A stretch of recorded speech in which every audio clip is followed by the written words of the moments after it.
Welcome to BallBusters Live.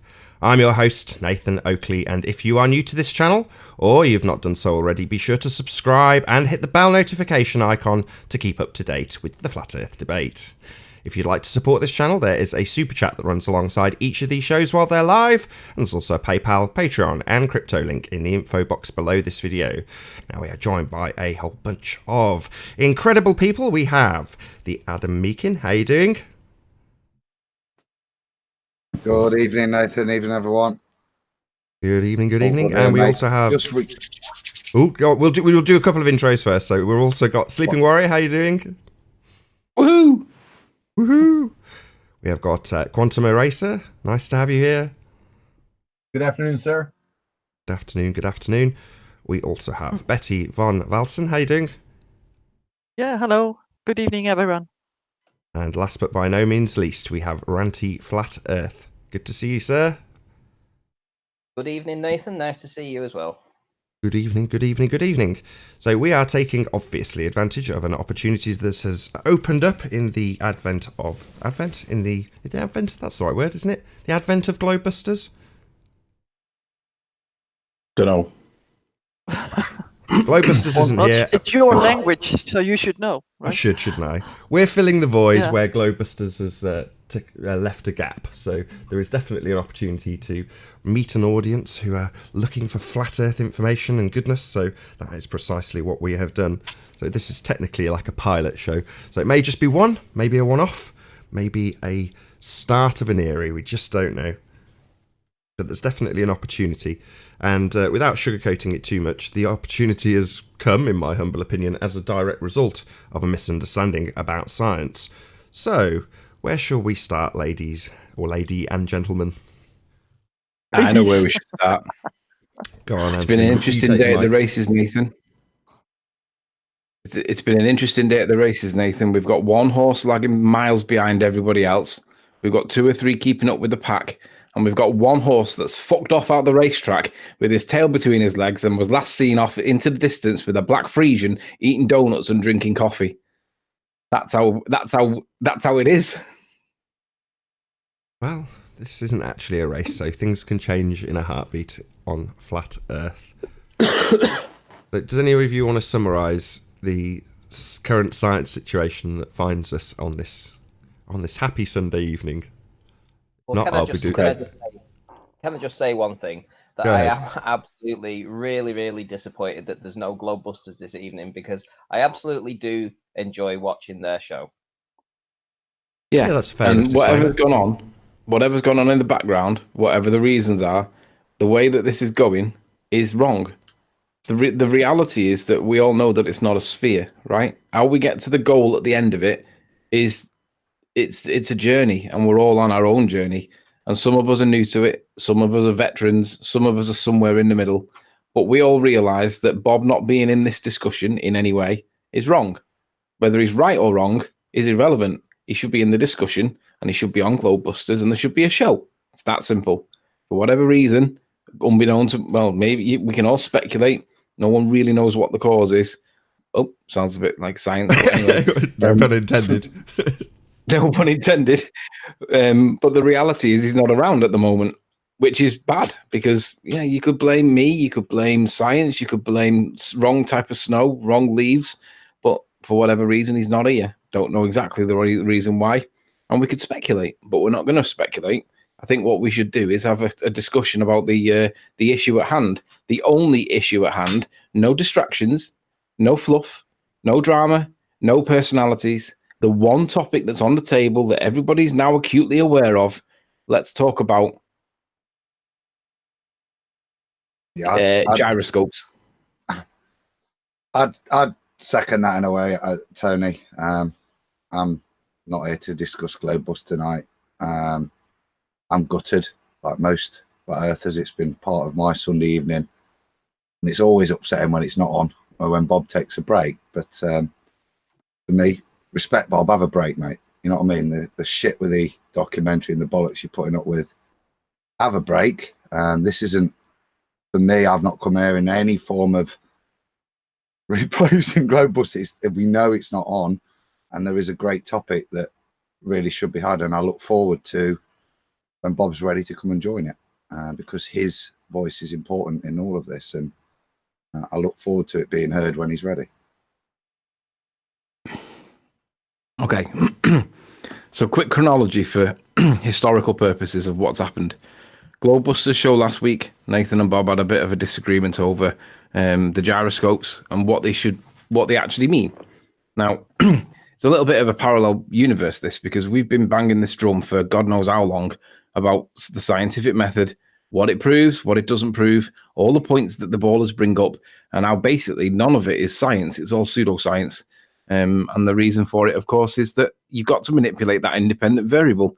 I played that song a lot on the last couple of shows. Wiggle it just a little bit. That's really pertinent, because if there's a cause to an effect, then you've got to wiggle it. Now, basically, on the show, the show concluded with a half confession, which was basically, we realized that it's not science. However, it was followed by basically 2 hours worth of discussing all the ins and outs of the gyros.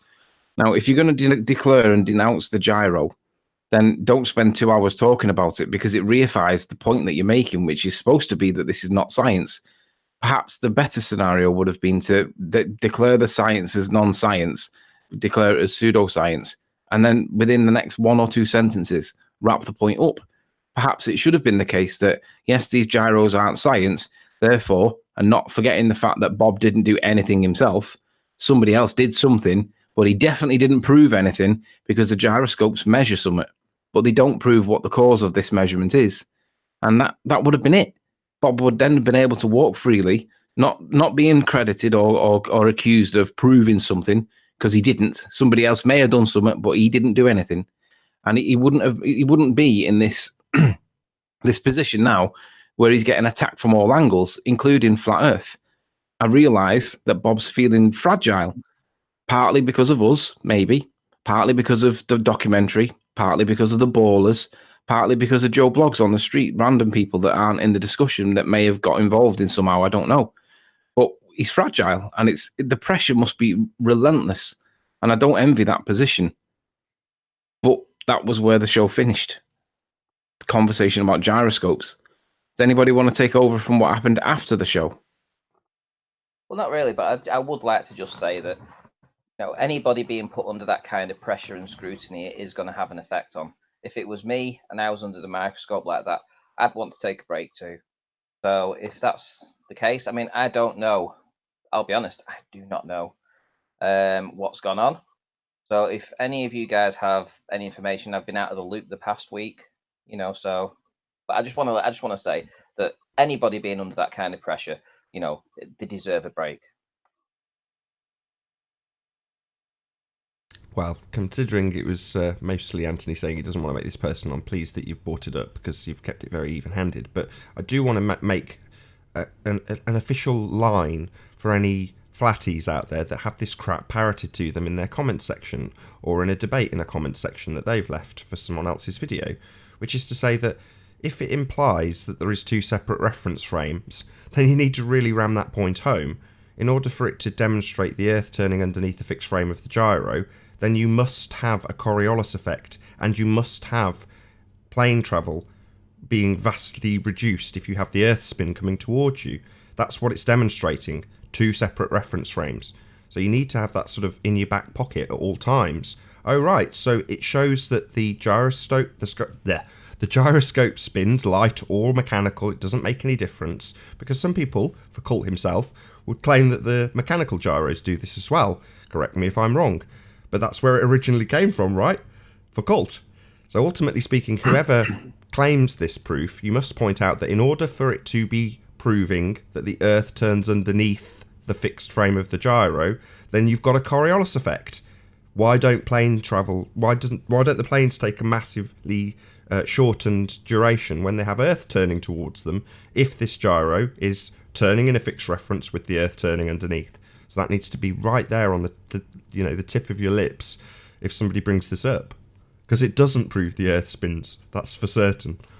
If anything, I think the key point is to remember that regardless of what it may or may not prove, it's important to realise that Bob didn't actually do anything.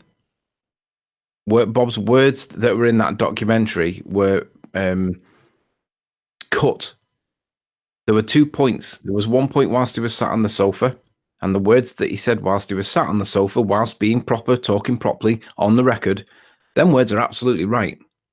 The conversation he had in the background whilst he was in the sandpit or whatever it was, them words were they were taken in a much more relaxed environment where he's being jovial, he's talking off the record, and the other little bit that needed to be on the end was cut. So let's put it all into perspective. The guy didn't get something wrong. Yeah, he did say something a little bit wrong, and I can understand the resentment against it. But let's be clear, though, he didn't do anything. And whatever somebody did definitely didn't prove something. They measured it. And we've been talking about this with the scientific method for weeks. You've got to manipulate that independent variable. So your gyroscope is no different to a tape measure, is no different to a thermometer. They're all measuring devices, and they're measuring things that we give them names to, like distance or speed. They're all concepts, right? They're not proving what these things are doing and how they got there. They're just telling us what they did. So the voltmeter, for example, was the one that Bob used. The voltmeter is measuring the amount of current through the wires. But that's not telling you where the current's coming from. It's not telling you how the current got there. You don't know the cause of it. You just know that when you put one side there, the other side on the other side, you get a number. And that's all the gyroscopes are doing. They're measuring something, but they're definitely not proving it. And we know so because the scientific method does tell us you've got to manipulate it to prove it's the cause of the effect that you believe that you're looking at. That's it. Can we, before we move forward, we're all doing it, and we're conflating two very different issues here. So I just want to say, well, first of all, the way Bob's been misrepresented with regards to the documentary is fucking shocking. The way the abuse he's getting is fucking shocking, and we're all on his side on that. The second side is the handbags from last week, and putting the handbags aside, which I don't really care about, there is a fantastic debate to be had that we all must have. And I'm prepared. I know John's on tonight, and I can't wait because I want to put my neck on the line and try and have a little stab in the dark. I'm shitting it now, John. I've got to be honest. Even just saying the thought that I'm going to ask you to judge something, but I want to have a little look at what's science, what isn't science with regards to a gyroscope. And in a way, I want to be wrong because it's confusing for us all, this. And we've got to put our pride aside when we're talking amongst ourselves. There's nothing wrong. I don't give a shit if some baller hears it. But if we're talking amongst ourselves, there's nothing wrong with being wrong and learning. I've learned so much from so many people over these years. And I think I just want to differentiate the two. There's the learning side of it, which I'm desperate for Bob to come back in, but I'm also just want to differentiate the fact that we as a family, a flat earth group of people that are all along a certain journey or have a certain level of understanding, one of our own that we may be disagreeing with on a small point right now is getting shat on by everybody, and we need to stand behind him and then tell him we disagree with him on his view with regards to the method. I'm done ranting now. But. Well, that's a good opportunity for me to pipe up then, because a lot of people have sort of approached me in the respect that, you've been waiting for an opportunity to have a pop at Bob for whatever reason that they envisage or make up. And ultimately speaking, that's not the case. If I wasn't concerned for Bob, I wouldn't have bothered. I'd just use a different person to make the example, when the opportunity arose. Now, unfortunately, and I'm sure John will back me up in a moment, I wasn't told when I was being taught this information, and I'm not in the slightest bit embarrassed to say I've recently learned all of this information from John. Fortunately, John's very good at backing every word with citations, many of them, for me to double check and cross-reference to know what I'm saying is correct. Now that's good for me, but after the fact I was told, you do realise this isn't a single-edged sword, it cuts both ways. If you're going to cut the heads of globe heads, you're going to also be cutting the heads of flat earthers. And I don't know if it's 6 months, it might be 12 months, it may even be longer, but John and I had a discussion about the information that was due to come out on Behind the Curve, and we both said the same thing to each other. This is unfortunate, and again, this is cruel to be kind, but Bob's ignorance has led him to the position he's in, which is useful. Number one, it's useful to show Bob that there is a better way of doing things, but it also highlights to every member of the audience when they next hear somebody on a YouTube video or on mainstream media saying things like, and I'll give you an example I've seen, these tyres are scientifically proven to give you better grip. You'll hear that and go, scientifically proven, independent and dependent variable, hypothesis-driven experimentation? No, just magic words. Magic words that have come to mean, and as Adam rightly pointed out, conflated to mean, I've proven something. So this curtails into the how can I phrase this? The sort of reverse of that in the negative, which is, and again, I'm going to have a pop at somebody, seemingly have a pop at them, even though I don't want that to be the case. It's just necessary to move forward. So Jaron will often say, this is the fault of science or scientists. And it's like, no, this isn't science that's caused this. It's the hijacking of the terminology that's caused this. Science still does exactly what it ever did. It's exactly the same method. It still proves or disproves your scientific prediction. It is still empirical. That's not changed. The change, or the perceived change, has come from people like Brian Cox or Freemason astronauts who tell you from a soundstage that they're doing science when they blow up a balloon or they put a bubble into the air or whatever the hell they claim is science. They're not establishing the cause of an effect. They're not making a scientific prediction and formulating a hypothesis. They're not performing systematic experimentation to establish the cause of the effect. They're not doing any of that.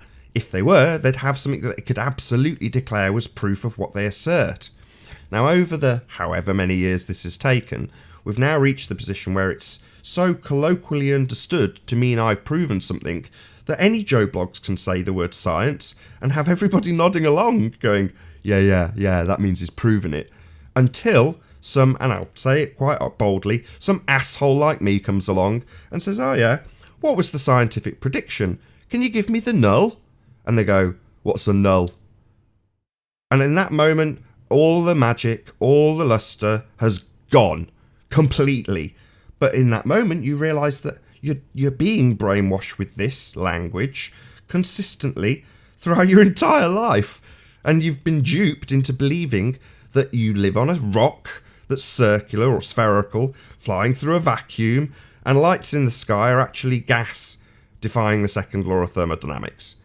By the means of this magic word of science, or experiment, or hypothesis, or a whole number of scientifically sounding words that instantly mean you've validated a scientific prediction when you use them, because those words have context.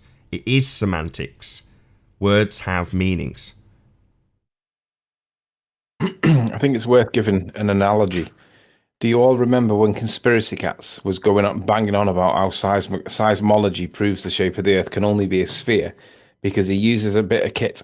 He fires pulses through the ground, a P wave and an S wave. The only way that's possible is if it's, of course, a sphere because of the pattern that they get back. Well, all that does, and we attack this from this angle back then with Conspiracy Cats, but the same principle applies here. All you're doing is using a little bit of tech. You're firing a pulse through the ground, seeing what you get back, and you're interpreting what you see. But you're not proving whatever the cause is, right? Now, obviously, in that instance, there's no cause. It's purely interpretation. But if it was essential that you needed to prove the cause, you couldn't prove the cause of whatever might be there all he's doing is getting a reflection back with squiggles on paper that he interprets, and he thinks he means something by doing that. Well, our position back then is the same as it is now. All you're doing is using a little bit of technology and you're interpreting something. That's the same with the gyroscopes. A little bit of technology, you're interpreting something. We've been joined by Slick James Johnson. Say hello, Slick. Hello, how you guys doing today? Sorry to interrupt. No, pleasure to have you here. We've also not heard very much from Betty. So if you want to pipe up Betty and give your 2 pennyworth in, that'd be brilliant. Yeah, I'm still here, but I'm listening. So I'm waiting for my chance. Maybe later. Fair enough. I've got one little bit there, Nathan, and that regards to the analogy you used when John introduced you this double-edged sword. And double-edged swords are dangerous, but they're also very powerful. And as long as you know there's 2 sides to it, they're an extremely powerful weapon. And for me, the reason I'm here today and the reason I'm behind you and John with this crusade is not for the short term. It's very easy to win some short-term arguments by using the same bullshit and not speaking correctly. But if we do want to win this in the long term, it's important that what we say now is valid and not ridiculable in 2 years' time, because that's the thing. It's about ignoring them and moving forward on our own terms and making sure that our terms are correct, irrespective of what they say. I don't care what they say, but making sure that when we move forward, when we confirm something for ourselves, if we confirm it scientifically, we do confirm it scientifically. If we confirm it through logic and reason, we state that that's the way in which we've confirmed it, so that we're not held accountable to the obvious and observable things that we state to be then pointed out that they're not scientific and in some way undermined. Yeah, I just want to give a bit of clarity what I mean by double-edged sword. So in other words, if I'm going to have Brenda on the show and ask her when she uses the word science for her hypothesis, that's very powerful because it shows where it falls apart when she doesn't have one, doesn't understand one, has to look it up, substitutes the independent and dependent variable, all the usual nonsense that people who basically don't understand what science is do after asserting the magic word of science. Well, that's great. I can chop a globehead's head off. Unfortunately, Bob Nodell's got a taste of the other side of the sword, which is to say I've gone, what's your independent or dependent variable? What's your scientific prediction, otherwise known as a hypothesis? And Bob's done the same thing. He's substituted his independent and dependent variable. He doesn't know what a hypothesis is. He's had to look it up after the fact. He's done all the things that I have happened to us when we have globeheads do it. So, yeah, that's no good for Bob.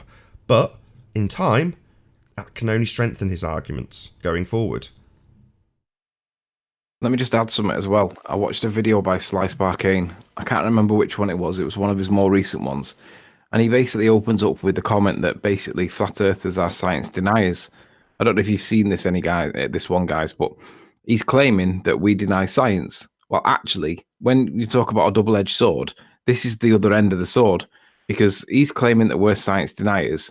Actually, we're asking for the science. We want to see what causes things. For example, we want to see what causes sunsets. And the claim is that Earth rotation causes it. Well, can we see that science, please? So we're not science deniers. We are literally begging for the science that proves that it's the Earth that's turning that's causing the sunset. Now, we all know that the sunset isn't necessarily consistent with a sphere. Yeah, you can interpret it that way. But if it was consistent with a sphere, shouldn't there be plenty of evidence to support the rotation of the Earth? And there really isn't. Because if there was, there wouldn't even be this discussion. There wouldn't be this grey area. So Sly claims that we're science deniers. We're now beating the drum that we want the science, that Sly ignores, that he thinks that we're all science deniers. But that works both ways. So whilst we can point out that Sly, we actually want the science that you guys can't give us, it works the other way for Bob too. So if Bob claims that there's science, that's when there becomes a discussion, because experiment or science are trigger words in the same way that gravity is, curvature, axial rotation, all the housekeeping points. experiment and science are two key trigger words too. So it works both ways. So if all this body of science is out there telling us that we live on a sphere, it appears to me that the only time that heliocentrism comes into the discussion is when it's pseudoscience. Because when it's the real world science, well, we all know what the real world looks like. But pseudoscience, the minute you open the door to pseudoscience, that's when thingy comes in. It's heliocentrism. But if you're gonna open the door for pseudoscience for Bob with the gyroscopes, well, you're gonna open the door for the argument for heliocentrism too, and that's the very thing that we've been attacking, because heliocentrism does not exist unless it's pseudoscience. Well, so that's why it's important that we get this bit right. I want to correct you on that, because that implies that this is like Bob's fault, and it's of no fault of Bob. We are all victims of this, every last one of us. You know, we all went through the same processes in school at a relatively young teenage age to be told that science proves things. So you understand it, you've got it, it's ingrained, you know, it's proof. Then you get told about the molten iron core. Flick to page 35 and you'll see the core of the Earth. Right? Nothing but bollocks. In the same breath, almost. In the same classroom. There you go. It's definitely under the same banner. Science class. So if we're all led down this path, and then we're given a dozen different methods that have apparently evolved beyond the dusty old empirical method to mean what I say is proof, then you're all going to do it naturally. Like I say, I've seen YouTube videos where they claim stickiness of tyres is scientifically proven. And you're like, no, it isn't. That's got nothing to do with science. You know, that's trial and error. That's technology. Well, very good, but it doesn't have the same luster when you're trying to flog tyres, or flog ether rotation, or flog earth turn. You know, it just doesn't have the same luster. So this isn't something that Bob is opening the door for. I said this the other day on the debate.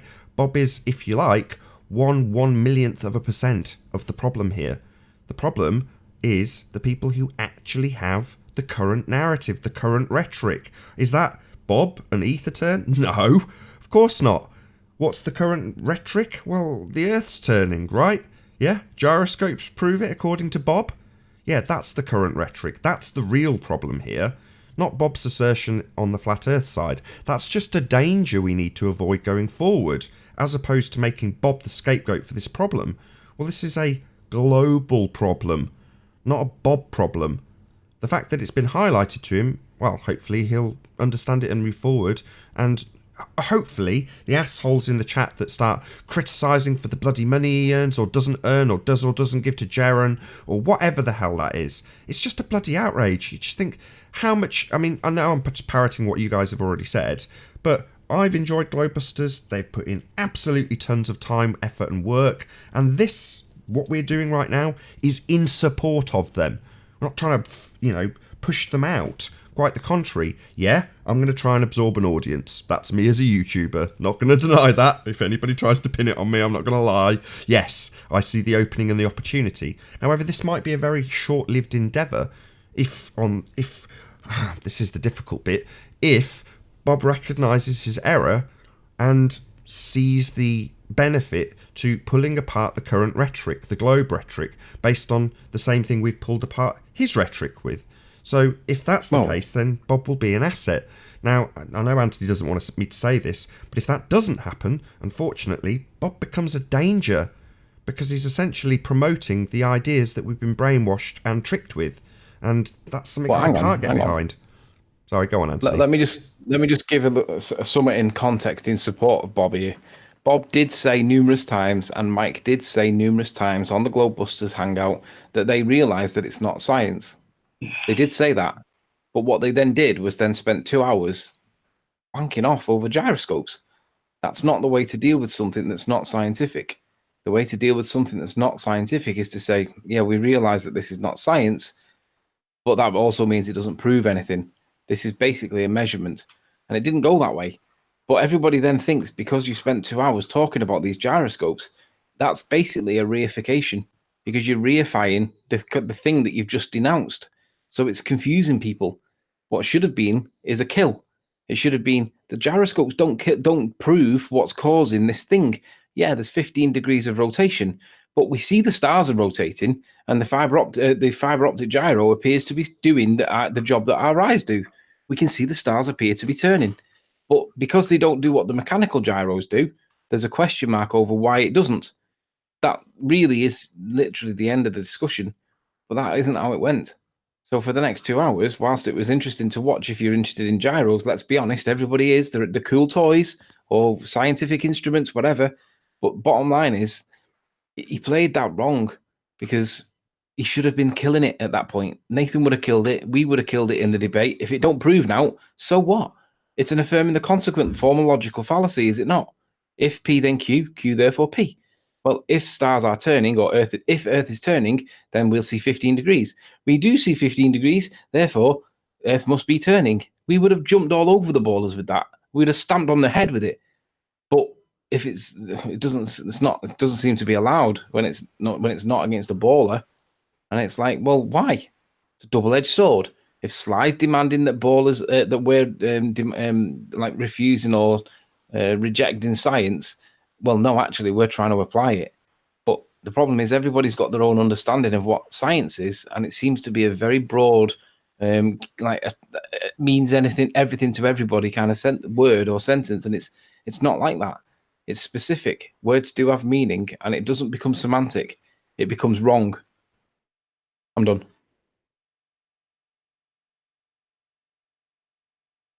How's my mic? If I could get a chance to interject. Go ahead. I think what's happened here is just like you said, Nathan, when we go to school, we get filled with knowledge. So what happens is we're filled to the brim with knowledge, and flat earth is new knowledge. So what happens is people like Bob and a lot of other people, they try to add to this knowledge, and they're already filled with knowledge. So what has to happen is you first have to empty yourself. You have to empty yourself of all of the knowledge that you have and then start over. Now, once you start empty, now you make an assessment. You look around, what do we have? Okay, I look around, I see an Earth, as far as I can tell, it's flat and motionless. That's all I can see. This is all I know. So I look up in the sky, I see the stars rotating. That's all I know. That's all I can do. So unless there's some observed phenomena that would make me think differently, then that's that. See, I think what happens is with this old way of knowing, this knowledge that was filled into us, we had to know everything. Every single thing must be known. That's why we have the Big Bang Theory, exactly how it happened, when it happened, how the Earth formed, when it formed. See, all of this knowledge, and this knowledge is not known, it's just made up. See, but we're used to this made up knowledge, and what ends up happening is that people come into flat earth on that same level of trying to know everything. And that's what Bob and them have gotten caught up into, trying to know it all. But if you don't have any observed phenomena, then there is nothing to challenge. And if you do have the observed phenomena and you can't vary the variables to, understand it, then you have to let that go. With our new knowledge and emptying ourselves, we have to understand is there's some things that are just not meant to be known. Yeah, precisely. You've got to vary and manipulate your presumed cause of the effect to prove it causes the effect. It's as simple as that. And if you don't have that, you've only got an observed phenomena. That's it. If you can call it that. If you want to claim that 15-degree deviation is a phenomena, I don't know, John, would you ever? I know you probably would concede it for the sake of argument, like I have done, but it's not an observed phenomena. I agree. How's my mic, Nathan? Can you hear me? Yeah, fine. Yeah. Good evening, John. Good evening, sir. All right, pal. Yeah, I got something to say about this. Listen, Bob's a good man. I'm quite confident in saying that there's nobody in the audience or on the panel that has done or sacrificed more for Flat Earth than Bob and Cammie. So let there be no doubts about that. and not lose sight of it. Bob made a mistake. As it turns out, a big mistake. But we all make them. For the mature ones, they recognize it, learn from it, and move on. The peers of those who make mistakes, if mature themselves, will challenge the big mistake head on. And if the one making the mistake is unaware of said mistake, he or she will be made aware. Post haste.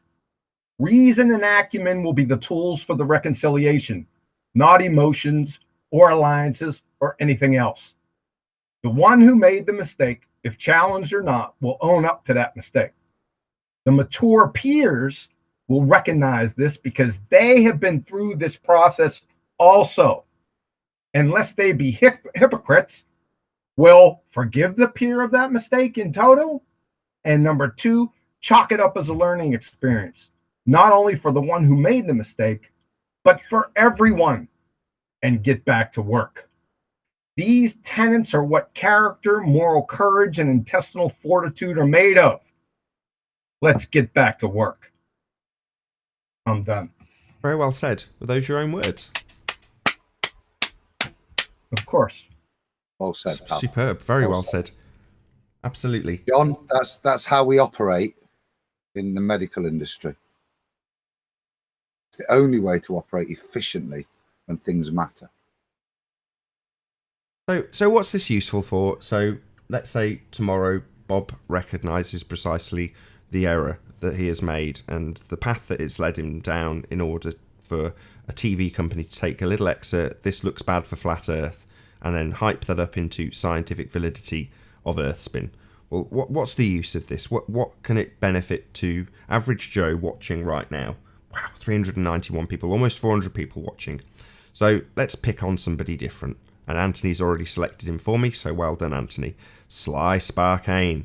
Now, big shout out to Phuket Word, who, you know, I'm going to have a slight word with in the vein that John's just put out there, which is to say that, you know, he said in order for Sly Sparkane's observation of these pipes, so I'll give you a bit of background in a moment, but the observation of these pipes to be scientifically valid, he'd need to get the side profile view. And I started tutting, tut. But no, big shout out to Phuket Word. Go and check him out. But he's pulled apart the lack of scientific validity in terms of Sly Sparkane's observation that he's planning. So he's raised about $3,500 to buy a P1000, and he's graciously said, I don't need this camera after the observation. I'll give it away to one of the people who've contributed, which is very good.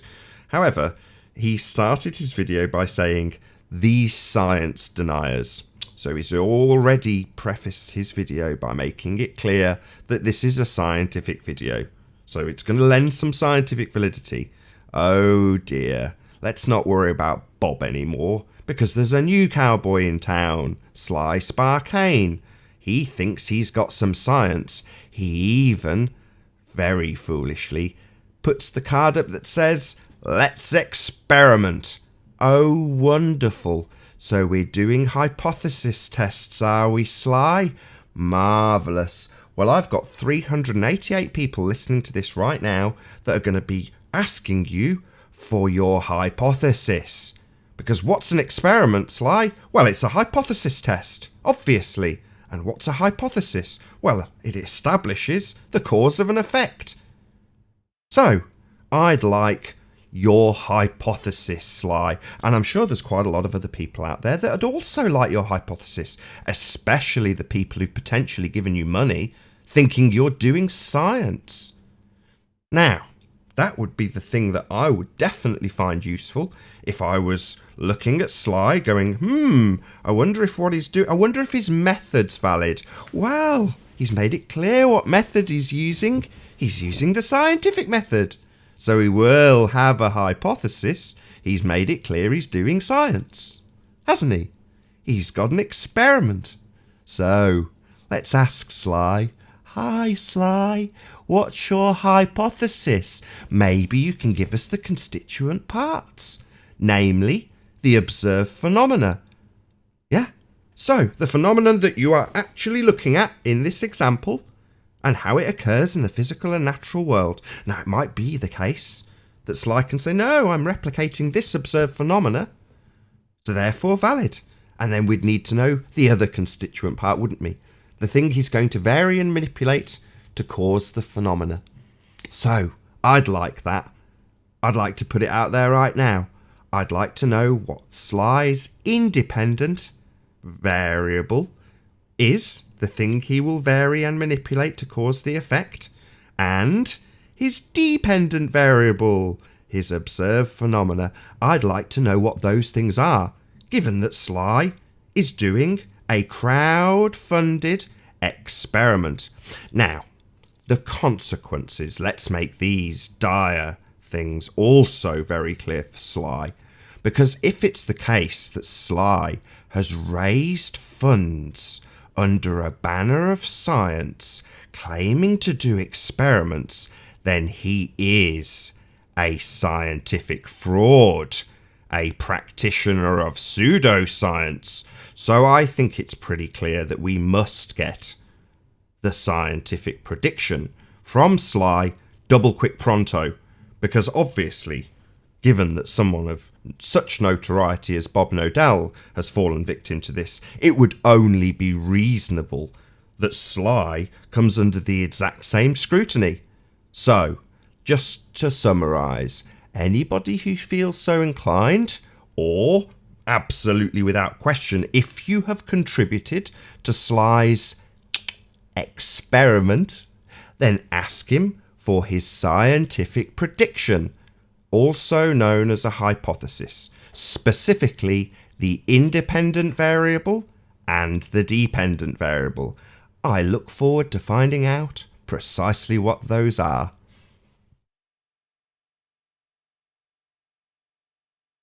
Well said. That's it. We want to hear it. Give it to us now.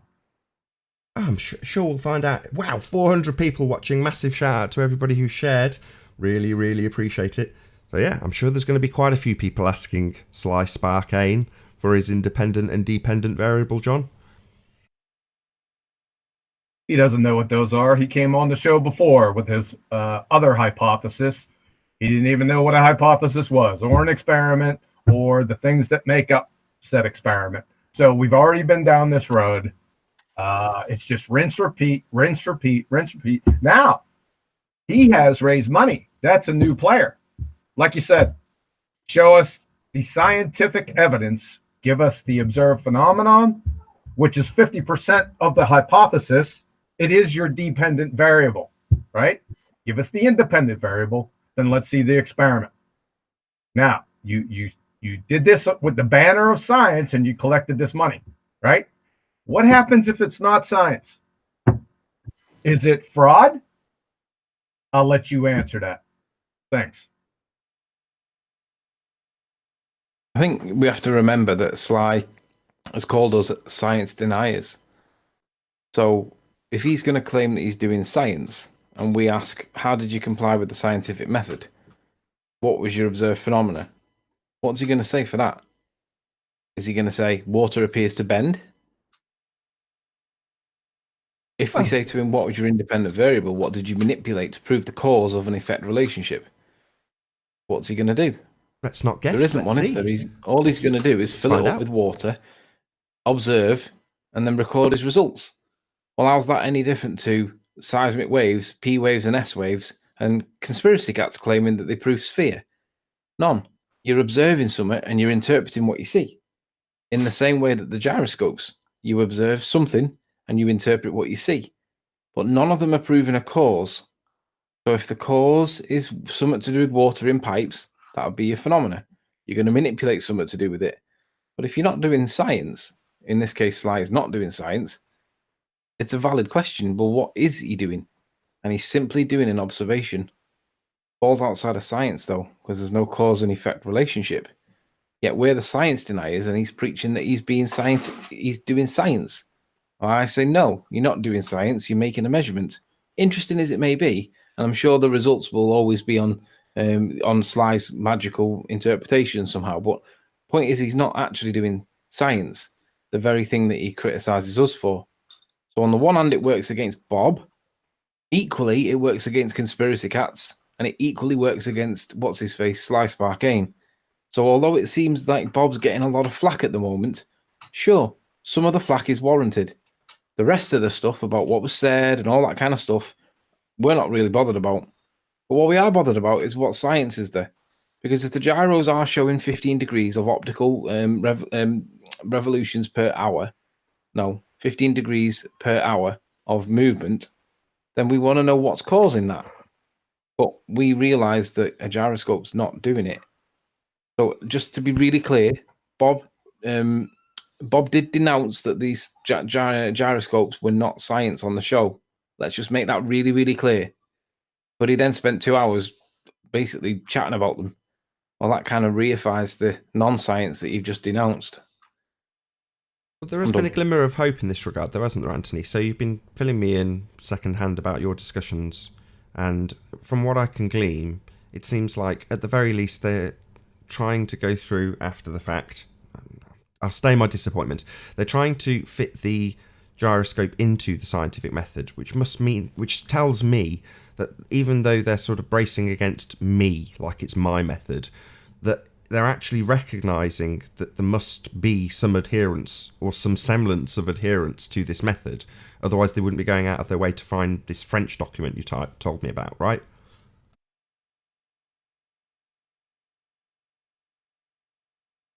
I lost everybody. I'm still here. I got an issue with my hangout. Bear with me a second, Slick. Hello, Nathan. Sure. Anthony just gone silent. Have I said something I shouldn't? I was on mute. I was on mute. I think someone sent it to them after the event, but the point is, though, like, if he's only just now considering it, which is what he seems to be very demanding that it is included in, it is scientific because it does prove something. Well, whatever it proves, it's the thing that he manipulates in the experiment that he claims. So whatever that thing was, it's going to be either speed of spinning disk or angle of mirror or something else. So whatever that thing that he varies, that's the presumed cause. So unless the thing that he varies is the ether or whatever it is that he's claiming to prove, then that's not going to be science because it's not going to adhere to the scientific method. Well, one thing that I can still see that's not correct is that you're trying to find and invent phenomena to go along with the gyroscope. See, so really right off the bat, if you're trying to find a way to insert a situation just so that you can conduct science, well, then you're kind of already behind. You have to start with observing something first. So you can't just say, well, I got a gyroscope, so I'm going to search for rotation somewhere. Why? Why would anybody do that? And the reason is because we have been brought up in a observe and declare reality. See, so this scientific method thing is not something that's really widespread. Everybody has been observing and declaring for eons. How do you think we got the Big Bang Theory? The only way you can have a Big Bang Theory is to observe and declare. Now, if most of the population goes by the Big Bang Theory, that means that everyone is under the understanding that you observe and you declare. And unless you break from that reality, which isn't a reality, you'll always just keep going in the same circles. You have to empty yourself and start from new, start fresh. What do I have? What do I observe? Do I see anything out of the ordinary? You know, just like the thing with gravity. You know, they say this thing with a downward force. There is no downward force. If you take a 3-year-old child and that child picks up a toy and it drops it, that child isn't amazed, thinking like, wow, what was that? What was that force that pulled that back to the ground? No. What happened was it's just a natural phenomena. When you pick something up that comes from the earth, when you let it go, it goes back to the earth. It's not down. It has nothing to do with down. See, so there's no way to scientifically verify gravity, so they made it up. They observed a phenomena and caught, which wasn't even a phenomena, put a name on it, and then declared that that was science. And this is the world that 95% of the population is stuck in. So when people come along like Nathan and John and other people that try to make people understand what the real scientific method is, they can't get over that old mentality. that has to be thrown out. You got to get rid of that. You got to empty yourself before you can pour new knowledge into yourself. Thank you. Can I stick my neck on the line here then? Hold on 1 second. I got something to say about that. Even with the Big Bang fiasco, it's not observe and declare with that. It's just declare. Now, if you could show me or give me the make, model, and serial number of the time machine they used and they used to observe this, then it's just a declaration conjured from vapor, right? Exactly. In this particular case. Oh, but hold on. They can see back in time because of the distance they can see through their telescope when they leave it on a long exposure. Don't you know anything about astronomy? Yeah, I know it's pseudoscience. Right. We'll get to that. Go ahead, Adam. It's with regards to that, and and you'll have to bear with me because I've not written this down anywhere. I've just had this thing from chatting from Friday with the boys, and I've got an analogy I want to do, which kind of uses the gyroscope to explain when it's science and when it isn't. Okay, can I stop? I want to stop him right there because I do. Just collect yourself because I got an algorithm for you, and it's real easy. Well, now we've been talking about this in the back channels for a long time. I never really came out and said it. I just assumed that everyone knew this. So this is a really short algorithm. You ready? Right.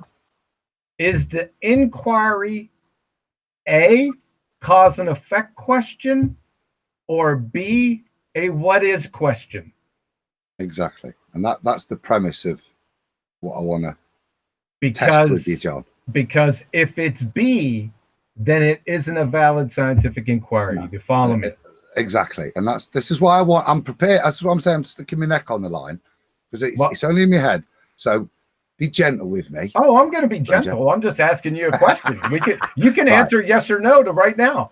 Is it A, a cause and effect question, or B, a what is? It's an A.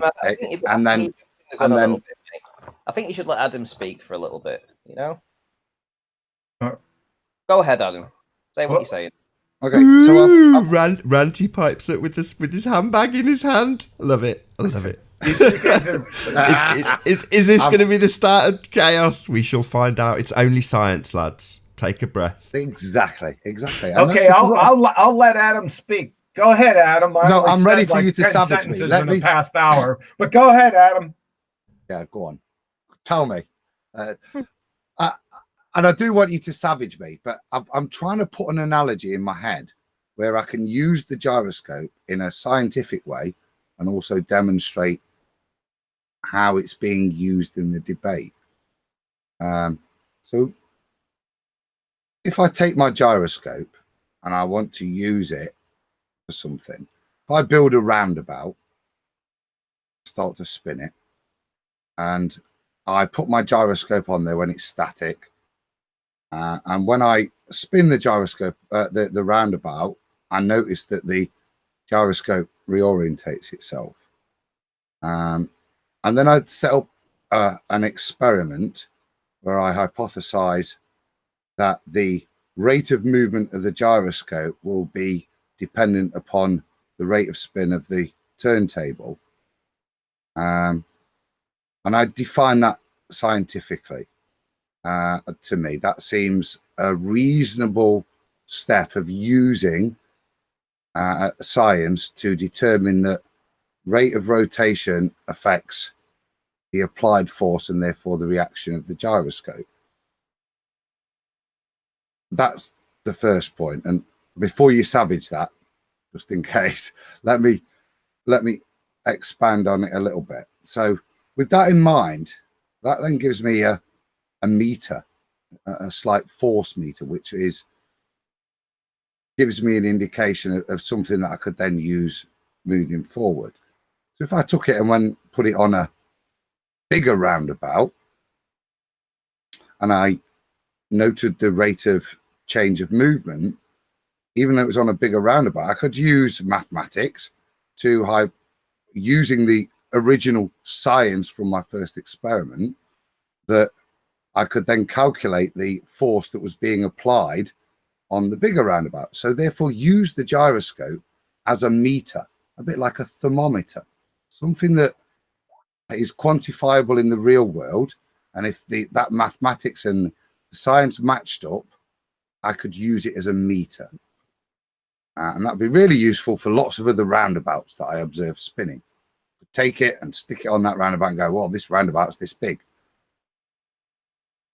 What I then can't do to make any scientific statement is take that gyroscope and put it on the Earth and say, oh, look, shows the Earth's not rotating.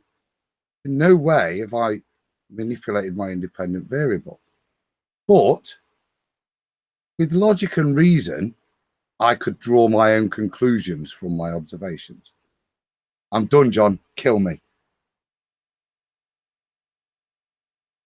Now we got to check with Ranty. Can I speak now? Oh, come on, give him a break. I would have told you to shut up eventually, John. Hey, I'll tell you what, I'm big enough and ugly enough for me and John. Me and John's known each other long enough to not need defending. There you go, John. Ranty's giving you permission. You're all good. I'll allow you. I'll allow you. Thank you. Yeah, good one, Adam.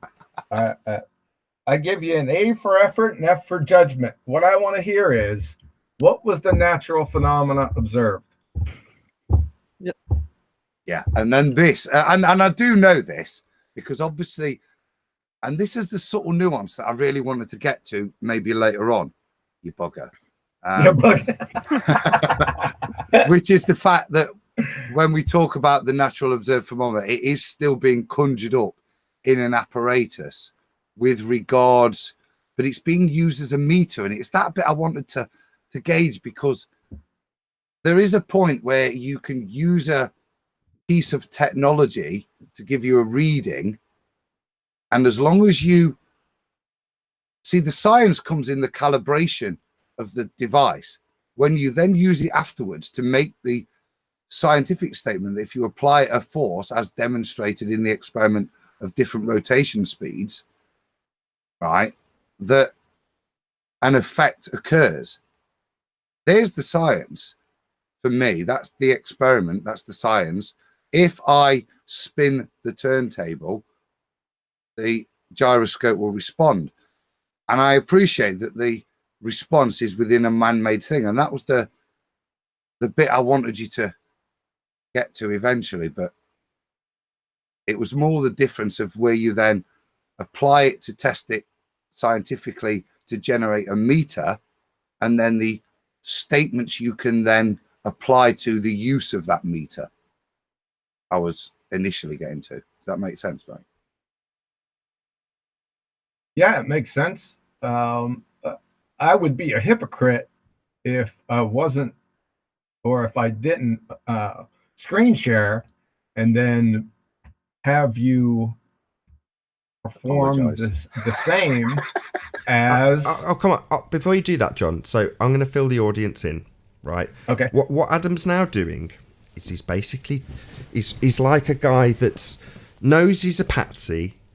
Yeah, he knows he's a scapegoat, rather. You know, probably a similar thing. And because he's being wheeled to be set on fire, he's got his balls out and he's waving them at you. Right? He's giving you everything you need for you to dissect that into little pieces. But what I'm not going to let you do is humiliate him in the same way you do the ballers and write down his independent and dependent variable for the audience. No, absolutely fine. I think that's a very sensible way of doing it. Oh, okay. I think it exemplifies the points, but go through the points and the subtle points that I've talked about, because for me, that will be very, very useful. Look, I hold my hands up here. John, a year or more ago, helped me go back to school and remember what I was taught. Now I've still got programming to work through, and if there's something I can learn, I'm not asked. Like I said, in the medical world, you hold your hands up when you're wrong, because otherwise people fucking die. You're not allowed ego. You have to put your hands up. So, as I said at the beginning, I was putting my neck on the line. John, beast me, baby. And do it the proper way. And Adam and I had talked previously not about this situation, but we have talked previously, and I know he comes from academia. I knew it the first 3 sentences out of his mouth. I knew it. Anyone who's been to university knows if they hear somebody talk, they know that this person has been to university and has been educated or not. Just to let y'all know. So I knew Adam would be amenable to this. That's why I said, lest I be a hypocrite, because we put these people, the baltards, through the gauntlet, right? I knew he'd be amenable to this. So I'll go ahead and screen share. Nathan, you got me? Get me that pink writing up right now. Tell me when it's up. Yeah, the audience has got you. So to provide scientific evidence, right, you must provide it. We're dealing with natural science, correct? Yep. This isn't computer science. It's not economics. It's not social sciences. This is natural science. Therefore, the phenomena is naturally observed. So, see, this is where it's going to begin and end, correct? Okay. Yeah. So I'm going to need to add to my statements then to define it as a more natural phenomena. And that's where, when I said talking about scientifically validating the gyroscope as a meter, so the natural phenomena I would say is when I go on and sit on a roundabout, I feel like I'm being pushed backwards. Yeah. Yeah. Or when hold on. Hold on. Just between the two of you, John, I would definitely want to hear the whole nonsense formulated, if you don't mind. I've not finished. I've got a couple for you to destroy. When I observe a sycamore seed fall from the ground. Yeah. Say that one more time. When I observe a sycamore seed fall is that from the ground. Hypothesis? Wait a second. No, this is my natural. This is my. Are you ready? Yeah, sycamore. I told you I hadn't written this down. Is that Adam, with the you were doing genre? good. Maybe I Adam. should just take the early beating. No, Adam, there you is- were doing good until he said that sycamore seeds fell from the ground. Fell to the ground. From Sorry. Yeah. Ground, Yeah. okay. Yeah. Okay. Come on, you I'm bunch sorry. of ballers. Semantics. Huh? Yeah. Right, let's try that again. Words Let's- mean let's- things. Right. So who's going to summarise what the problem is here? You can't make the natural phenomena work, right? Right. Well, I think that's the first thing. I cannot not say what the observed natural phenomena is to begin with. Right, because the alternative, like I said, this is key. The first step is key because it's going to give you a whole 50% of your hypothesis, right? Because the observed natural phenomena is your dependent variable. So you got to know that. And Okay. Can I sit on a roundabout then and say I feel myself sliding outwards? Nathan's. Or can I say, can I have a roundabout? Just give me a roundabout. He's keen. He's I'll keen. give you the roundabout.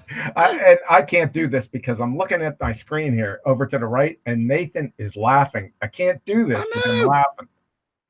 But a roundabout is not a natural phenomenon. Okay, let's give it to him That's anyway. why I was trying to think of something. Here we go. We've that got would progress. Generate the force. We've got that I'm progress, trying to Adam. describe He's in going to the write it natural down for you. phenomena. He's keen. He's keen. He's like a baller. You know I'm while doing John's my writing best this, here. while John's writing this down, one of the ballers told us the other day that it's just tremendously good fun to troll flat earthers, and it's when we're really determined and keen and super serious and trying to do this. And in this moment, I've realised what they mean, because Adam's full on. He's in character. He's got the bullshit flowing. He's interrupting. It's going really well, I'm Adam. not conceding shit till the end. I'm telling you now. You're not conceding anything. Right, we've got somewhere. Right. Observe phenomena. Who's going to read it out? Okay, we got the roundabout. All right, I need the hypothesis. No, not with that. No. Oh, No muttering. There's no muttering here. See, I can't have that. I can't have that. You can't have that. I can't have that as my natural observation. Yeah, well, I give it to can't us work- now, please. I can't Give it to work us. with that. You can't have that No. hypothesis, can you? Even with you graciously allowing me a level of bullshit, I can't progress from that point, John. So it's going to get harder, isn't it? Okay. Can you go back to your sycamore? The observed phenomena is upon me and my wife holding hands and spinning together, which is more than natural. We're married, right? What's causing the spinning? We There you go. the bed. So is I've this a done dead end, JavaScript Adam? bollocks. I mean, give up already. yeah. I mean, if this was a ball-tard, what we'd probably have is them semi-formulate this in advance so we could lead them into their nonsense. And sometimes they're so committed to their nonsense that they will start trying to give us the alternate hypothesis, and it gets very funny. But yeah, it fails at the first hurdle. we haven't got a natural phenomena to observe, right? That's the point here. So roundabouts, what? Where? Take me to your naturally occurring roundabout, Adam. Okay. Give me this then, just for the point of taking it through, really for the other points that I wanted to look at, so that we all know what we're talking about, the experience felt, the push you get on the roundabout when you spin and you're on it, or when you observe an object that's on the perimeter, what happens to it, if it's the force that's applied to it, if it's free on there. So if we're trying to, in some way, if we could put that into a natural phenomenon, could we then move forward? Yeah, remember the first question that I asked you, right? Is your inquiry whether somebody's making a claim or whether it's you that's telling yourself, okay, did I just observe a natural phenomenon? That should be really the first question, because that ends it all. The question is it a cause and effect or a what is question? It's really important to identify it there, and you can just nip it in the bud, because if it goes the A route, the cause and effect, then it's available for scientific inquiry at that point, because it could go downhill from there too. After an observed phenomenon, let's say a supernova explosion, that's an observed phenomenon, right? Well, what caused that, right? What's your independent variable? Now, your independent variable needs to be varied and manipulated by the researcher, so you're screwed. That's why astronomy and astrophysics and cosmology are pretender clowns, right? Because what they do is they observe phenomena and then provide a just so story, and they call it science, right? But that's not science, because science is the scientific method, right? There is no get out of incoherent jail free cards. You either follow the method or you don't. If you don't, then it's not science, period. Can we just elaborate on the reasons why we're going through this? It's essentially because the elites and our people that are in the control of what, that tell us what to do, where we go, what we're taught in schools, all this, we are told that scientific proof has proved the shape of the earth, yeah? And this is the whole thing, that the scientific method cannot prove the shape of the earth, full stop.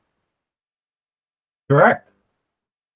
Absolutely spot on, Ranty. This is the whole point. This is the whole point of it. No scientific proof for gravity, no scientific proof for earth spin, no scientific proof for axial tilt. We can go on, gas pressure without a container. Literally, there is no, even though we are told there is scientific proof for this, there is no scientific proof for this, or no experiment that could prove it. And that's exactly the point. That's the point. Exactly. You got it. Yeah, the bigger point as well is going bigger than that, going out a bit. If we allow pseudoscience in, the only way that heliocentrism exists is when we let pseudoscience be treated as science. The bigger picture is that the word science is being raped by pseudoscience, and we can't let that happen. It has been happening, but we need to realize and point out and stop it. Because if it's pseudoscience, that's where heliocentrism comes in. Without pseudoscience, there is no heliocentrism. So that's why we need to literally point this out and stamp our feet and say, this is not science. There's no manipulation of the independent variable, guys. And that's not just on the gyroscope's point. It's on all the things that they claim. So when boats are going over the horizon, right, you could probably claim to do an experiment that you'd have a boat keep going over the horizon. But if the cause is of the boat disappearing over the horizon is really the curvature, unfortunately, to prove that it is actually the curvature, you've got to manipulate that curvature to prove that it is the thing that you see. Otherwise, you've just got a little bit of dirty air. And we all know what that means. So that's why science can't prove the shape of the Earth, or that we're spinning, or that we're orbiting, because you can't manipulate any of these things. But obviously the baller trolls don't realize this, or do realize it and hide it at all costs. So it's basically about raising the awareness for our side to stand up and say, look, this is not science, this is bullshit. And pseudoscience is the mistaken belief that some process or some thing has happened based on the scientific method. And if it's not based on the scientific method, it's pseudoscience. That's why we need to tell everybody.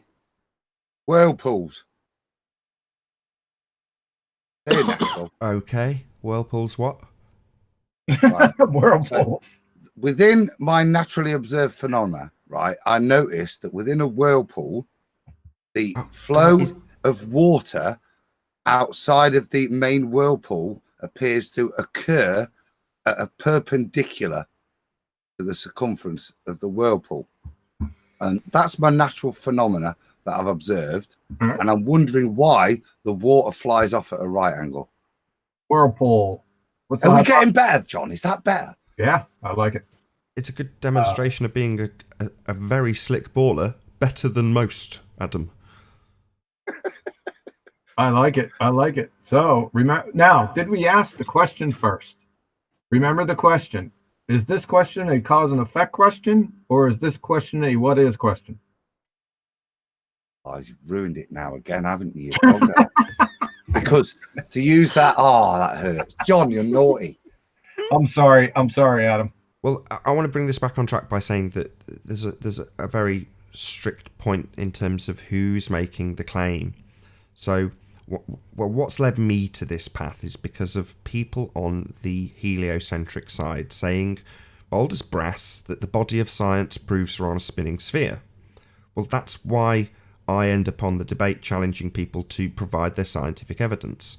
And this is kind of, as a side note, there's been people in the chat that see people making a claim and then ask them for their independent variable. And it's like, no, you're off the mark a little bit, because you've actually got to wait for them to claim science before you start asking them for their hypothesis or independent variable or anything of that nature.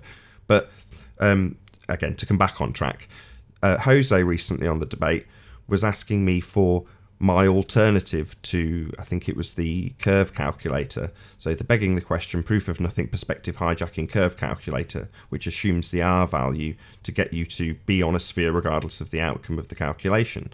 Well, in that instance, he's got a methodology, something seeming scientific-y, that gives him a quote-unquote prediction for what he'll see on a given day. Now, it's not a scientific prediction, it's a bloody mystic Meg begging the question prediction. So he wants me to give him an alternative. And the reply he gets is, well, sod off.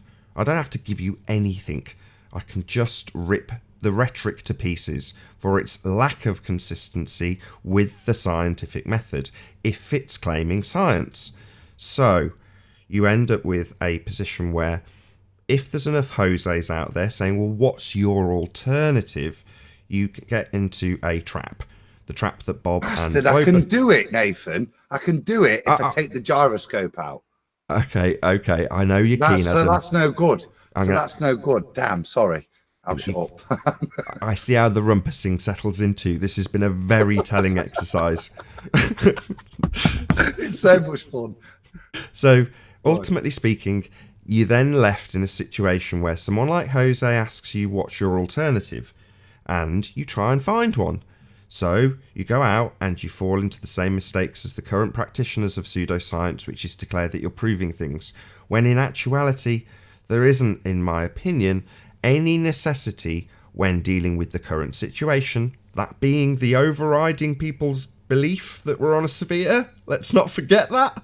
Well, when you're dealing with that, there will be assertions that have made from science, in quotes, that are actually pseudoscience. So this is the main point. And yeah, unfortunately, there's going to be people who, out of the goodness of their heart, are trying to answer people like Jose and offer them an alternative. And that's a dangerous path to try and tread. And it's the kind path, right? It's the good path. It's the path of the man that's not like me and says, screw you, I don't have to give you a damn thing to pull down my pants and poo all over your religion. Yeah, that's me. Bob, on the other hand, is like, yeah, man, this is devastating for a lot of people. They need answers. Let's try and find them for them. And then, like I say, an asshole like me comes along and says, well, unfortunately, you too have fallen victim to this deception by non-adherence of the scientific method. So that's where you end up with people like Bob and myself falling out, and tears and grief and stress and heartache and lost nights of sleep, which is what Bob and myself have gone through, because I don't want to be fighting with Bob, a good man doing a lot for Flat Earth, when all he's trying to do, unlike me, is actually provide some answers for the Jose's of the world who say, what's your alternative? Now, if we do that, we have to be very careful. It's not as easy as to just use the current methodology of deception and magic by asserting science when you have none. That's unfortunate, but Bob's going to just be that lesson. Not a poster child for heliocentricity because of Netflix, not a poster child for flat earthers not being scientific, but a lesson to everybody. Like John said earlier in his excellent speech, that was exactly the motivation, to support people like Bob, the kind people. And, you know, I can say Bob's a good man. Therefore, this should serve as a lesson for the sly Sparkanes going forward when we ask them for a hypothesis, not to crucify people who've made that mistake because they're on a road to trying to answer questions that we're left with when we figure out that we've been lied to on a massive scale. The heliocentric world is the biggest deception mankind has ever had put upon them. And when you realise that, you're going to have an absolute load of questions about the world you actually live in. And not for the fact that Bob's actually trying, we'd get nowhere. But I personally, now that's not the same road as Bob, so Bob out of the way now, aside from Bob, I see it as far more important personally to only highlight the current deception till people implicitly understand. Well said, Nathan, from Colin Turner. Thank you very much for the super chat. Really appreciate your support. So I see it as more important, given only that 99% of the Western world think they're on a sphere in a vacuum, that we focus on undoing that magic currently being used by the real guilty parties of it. The Brian Cox, the Neil deGrasse Tyson, the people who will say in the same breath, science is true whether you like it or not, absolutely correct, and then tell you what a bloody light in the sky is. So that's what we need to focus on. And ultimately speaking, is what the Globebusters team have focused on with exceptional effect for a number of years. We should all be praising them. And you see the bloody people that are taking chunks out of their necks in the chat. And it's like, oh, well, Nathan's having a pop, so I will too. It's like, no. Yeah, I'm approaching Bob, which isn't something I wanted to do, about a very tentative subject so that we can progress and have a positive outcome. Not so we can all have a bloody great pop at Bob Nodell, kick him while he's down. Like, Jesus, what's wrong with people? I agree. And that alternative explanation, that's just a subtle shifting the burden of proof. Number one, right? And it gets people off their guard. And number two, the person that's wanting the alternate explanation is already assuming that his explanation is true, right? So I have my explanation. What's your explanation? And lest we not forget, the most common error in the scientific method is to provide an explanation without a hypothesis and experimental validation. Anyone could give an explanation. I could walk up to a village idiot, right? I could say, give me your explanation. He's going to give me an explanation. How are we judging the explanation? What, on his credentials? On, I don't know, his hair length? No, we don't need an explanation. We need the hypothesis and the experimental validation of that explanation. That's it. Well, when you say explanation, to be more critical, this is a first. What you actually mean is scientific prediction. So what you're calling explanation is an explanation but with a presumption. So in other words, a hypothesis proves nothing. It is your presumed cause and effect. And what will happen if you've got it right? You presume something causes something else to happen, you vary it and manipulate it, and if nothing happens, you've got a null result. You know, the complete opposite of what the positive result would be if you varied it and it did cause the effect. So it's not an explanation, but often people will give you this Mystic Meg prediction, non-scientific hypothesis, and then say that's an explanation for something. You're like, well, actually scientific predictions would give you a methodology going forward. And that methodology is the whole basis of science. It's based on experiments. That's what science depends on. Validating your hypothesis, validating your scientific prediction. And the end, the validation, it's not an explanation. It's a cause. Here's my cause. That's it, right? There's no long-winded 5-page explanation. It's just, here's the cause, validated by experiment. Very well said. Stuff. So are you trying to say that there's no scientific proof for Earth curve, Nathan? What? Maybe you'd like to ask the question you asked to Adam, John. Or I'll do it. There's a long pause. What type of question is that, Ranty? What type of question are you asking? I'm asking a question in regards to tackling the claims of the globe, which there is scientific proof for Earth curve. I'll give it more specifically. Is it a cause and effect question, or is it a what is question? The what is. So it immediately falls outside of science.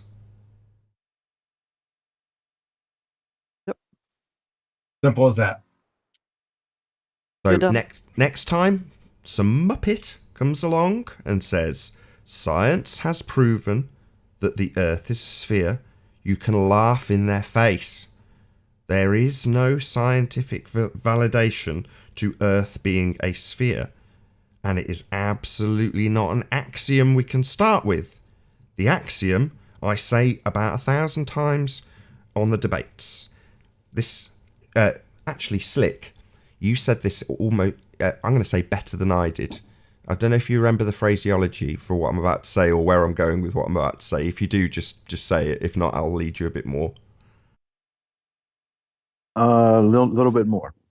So I would say on the debates that the Earth is obviously and observably flat. You just phrased that slightly differently. Yes, I would say that the Earth presents itself as flat and motionless. In other words, that's what we experience. That's the beginning point. That's the starting point. And the only thing that could change that or cause us to do any type of inquiry is to observe a phenomena that would give us reason to question that. And now when I look out, I don't see any phenomena that would give me any cause to question that. Well said. And what we get charged with as a phenomena, again in the hijacking of science, is concrete nouns. The observably obvious. Let me think of an example. Oh, lighthouses that shouldn't be there if you believe you're on a reification of a globe model. In other words, as a flat earther, we look on a clear day and see a lighthouse 31 miles away. What do we say? We say, lighthouse. Distance, 31 miles. That's it. That's the end of the explanation. It requires no explanation.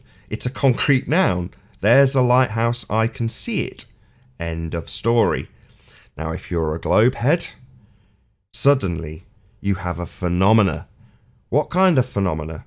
Well, if I beg the question and assume I am on a sphere model, then that said sphere model says and tells me, because it's magic, that we should not see this lighthouse. So, that lighthouse is a phenomena. It's actually a slightly looming non-standard refraction hyena holographic projection of the lighthouse from beyond the Earth curve that we never see, cannot measure, and never experience, because the Earth is obviously unobservably flat. But for the fact that I've reified a model and assumed it has a radius value. So therefore we've got a phenomena on our hands. So, let's start varying, manipulating causes and effects. No.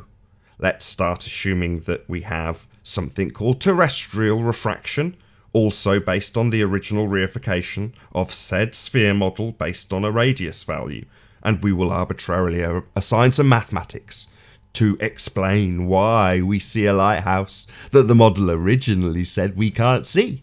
Magic, isn't it? Or total bollocks asserted under the banner of science, with phenomena and all sorts of other sciencey sounding terms to make you believe you live on a bloody model. And we don't live on a model, as Slit correctly pointed out. The Earth presents itself as motionless and stationary. Boom. And Nathan, there's another I know- thing too that I'm sorry. There's another thing that that you'll always hear is that this can't happen on a flat Earth. Am I coming in clear? Oh yeah. Okay. You'll hear that this can't happen on a flat Earth. And the first question I would ask is, okay, did you observe it on a flat Earth to come up with that declaration? So you can't say what can't happen on a flat Earth unless you have made an observation on a flat Earth. That's Absolutely. I try and explain that in terms of their mathematics. Their original axiom, to beg the question and insert R, is a flat plane. Yeah. Just so I can come back as myself instead of this sniveling thing trying to get out of a pit. Is this going to be whirlpools again? No, I want to end. I just want to say, actually, if nothing there, I love science. Okay, and I understand why science had the validity we all give it. Okay, because as you can see tonight, it's a very, very, very, very narrow definition that has been over time philosophically worked out to ensure that it is so precise in ensuring the cause and effect, which is its whole purpose. And that's the reason why it's been given in society today. That word has been given that validity because it has such a narrow definition. And in such a narrow definition gives you such a surety when you use the word science. And that was fun, guys, but I'm done with that. Yeah. Gyroscopes don't prove diddly. Yeah, hopefully that'll draw a line under that particular topic, depending on whether or not this ends up being a pilot that dies on its ass or goes forward in future. I don't know about you guys. I don't care. I'm not doing it again. Oh, no, you played a great Poe. You were a good Poe. No, you were. This is last time. I don't want to get a big consensus on this. Would anybody disagree if I said that that was the best attempt to formulate it into the scientific method so far? Most honest attempt. Well, you I came up agree. with a almost close to, well, you could definitely call what you had a phenomena. It wasn't ether rotation or stars turning or Earth turning, but whirlpools. No, but you know, I could get it scientific, but I couldn't. I could get it to there, but then I had to lose the gyroscope to continue along the scientific vein. I had to bin the gyroscope. Yeah, otherwise it was useless in terms of in the proceeding with gyroscope, that what are you whirlpool. talking about? If that had gone to its conclusion, we'd have been figuring out the cause of whirlpools. Yeah. What use is that? That's, we figured that's the what I mean. cause To of. proceed in any scientific manner, I had to completely abandon the hope of crowbarring a gyroscope into it, and therefore that was it. I spent about 20 minutes formulating stuff, realizing every time you reformulated it, it completely bastardized the whole thing and ended up having nothing to do with the original concept you were trying to prove. So it Pretty much the same as the starting point, in my opinion. But yeah. I gave it a go for us. Exactly, well. and I did want to leave something just so there's no confusion when I stated the algorithm. You know, A, is it a cause and effect, or B, is it a what is? I don't mean to punk out what is questions. I'm just saying that they're not scientific. Doesn't mean those B questions can't be proved, right? Does everyone follow that? Yes. I get it. So don't misconstrue what I was trying to do there. It things can be proved. It doesn't have to be scientific. What we're concerned with is people saying science, the scientific method, and experiment to grease the skids for their claims. Because I've been doing this for about 3 years. I've heard literally thousands of times that in order to believe in the flat earth, I must deny all of physics or science, right? We've all been confronted with this, correct? Yep. This is the reason why we say, well, okay, give us the scientific evidence to support that claim. And that's where the whole fairy tale unwinds. The house of cards goes bye-bye. So that's the reason why we do it. Thanks. Yeah, but they try to trap us now by telling us, well, give me the scientific evidence for the container. That's what they're trying to do now. Yeah, no, I But completely. that's not the same sort of question. Well, exactly. It's the same, isn't it? You it's can back to give who's making the evidence claim. for a gas pressure in a container, but not in relation to the Earth. With gas pressure, it's a necessary antecedent. So when people ask you for your scientific evidence, it's like, well, I don't need to scientifically validate something that is the necessary antecedent. So the other day we had Rumpus on, and Rumpus basically said, well, I've got a gas pressure gradient. And I said, well, what's pressure? And he said, the force over an area. It's like, well, that's it. End of debate. Dead. Killed. Because what area? What are you pressing on if you're going into a vacuum? Well, you're not. You're dispersing into it. Second law of thermodynamics. So you must have the necessary antecedent for the gas pressure. And now this is much to the sleepless nights and detriment of conspiracy cats, right? Because he's come out and backed this in every instance because he's apparently an educator in that regard. So an acclaimed man of science, and according to conspiracy cats, without the container there can be no pressure. So to quote conspiracy cats in this instance, he's correct. Without the container there is no pressure. Hence the type of question that's asked on the housekeeping. How can we have gas pressure without a container? And so far, not so good in terms of demonstrations. What we get is fundy assertions, which are great fun. Well, let's go outside. Well, that proves, because you've got a deep-seated fundamentalist belief that you live on a sphere, that proves that the sky is a vacuum? No, that proves you've got a fundamentalist belief that you're in a vacuum. Well, the sky's not a vacuum. The gas would fill the space. So, unfortunately, that's not a demonstration of a fundamentalist belief in heliocentrism. That's actually akin to our argument, because we would assert that, well, if you go outside and you can experience gas pressure, there's got to be the necessary antecedent, right? Because without the container, there can be no pressure. Conspiracy Cats, 2019. And that's how you quote somebody. Well, Anthony, maybe to lead on from. No biting, Anthony. I think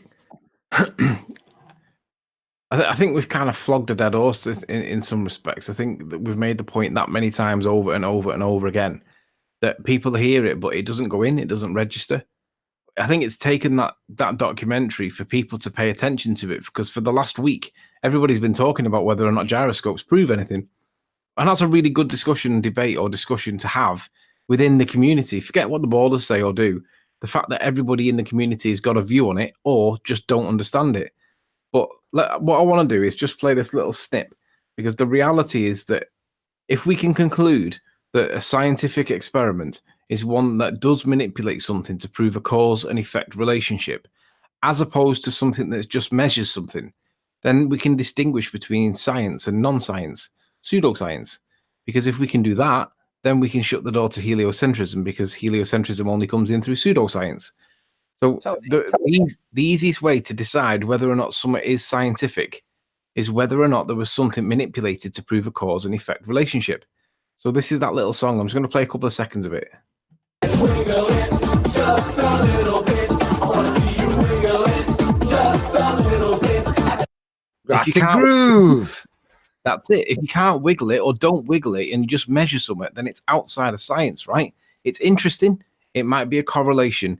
It's probably pseudoscience, but it would be quite wrong for Sly Sparkane to claim that he's doing science when he's simply performing an observation. Really, that's all he's doing.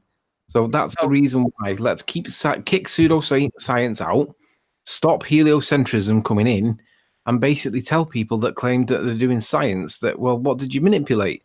And if they can't give you a straightforward manipulation and then demonstrate how they measured the variable or the effect, then it's not science. Sorry, go on. Sorry, yeah, Tony, we were actually talking about conspiracy cats. You just did completely ignored it. No, my lead was about quoting people. I didn't know if Anthony was going to bite on that or not. It doesn't particularly matter that he didn't. But my point was, it's down to who's making the claim. If somebody's claiming that there's some sort of scientific validity to their assertion, then you can hold them to task, like Sly Sparkane, on how much scientific validity they actually can present in their experiment, right?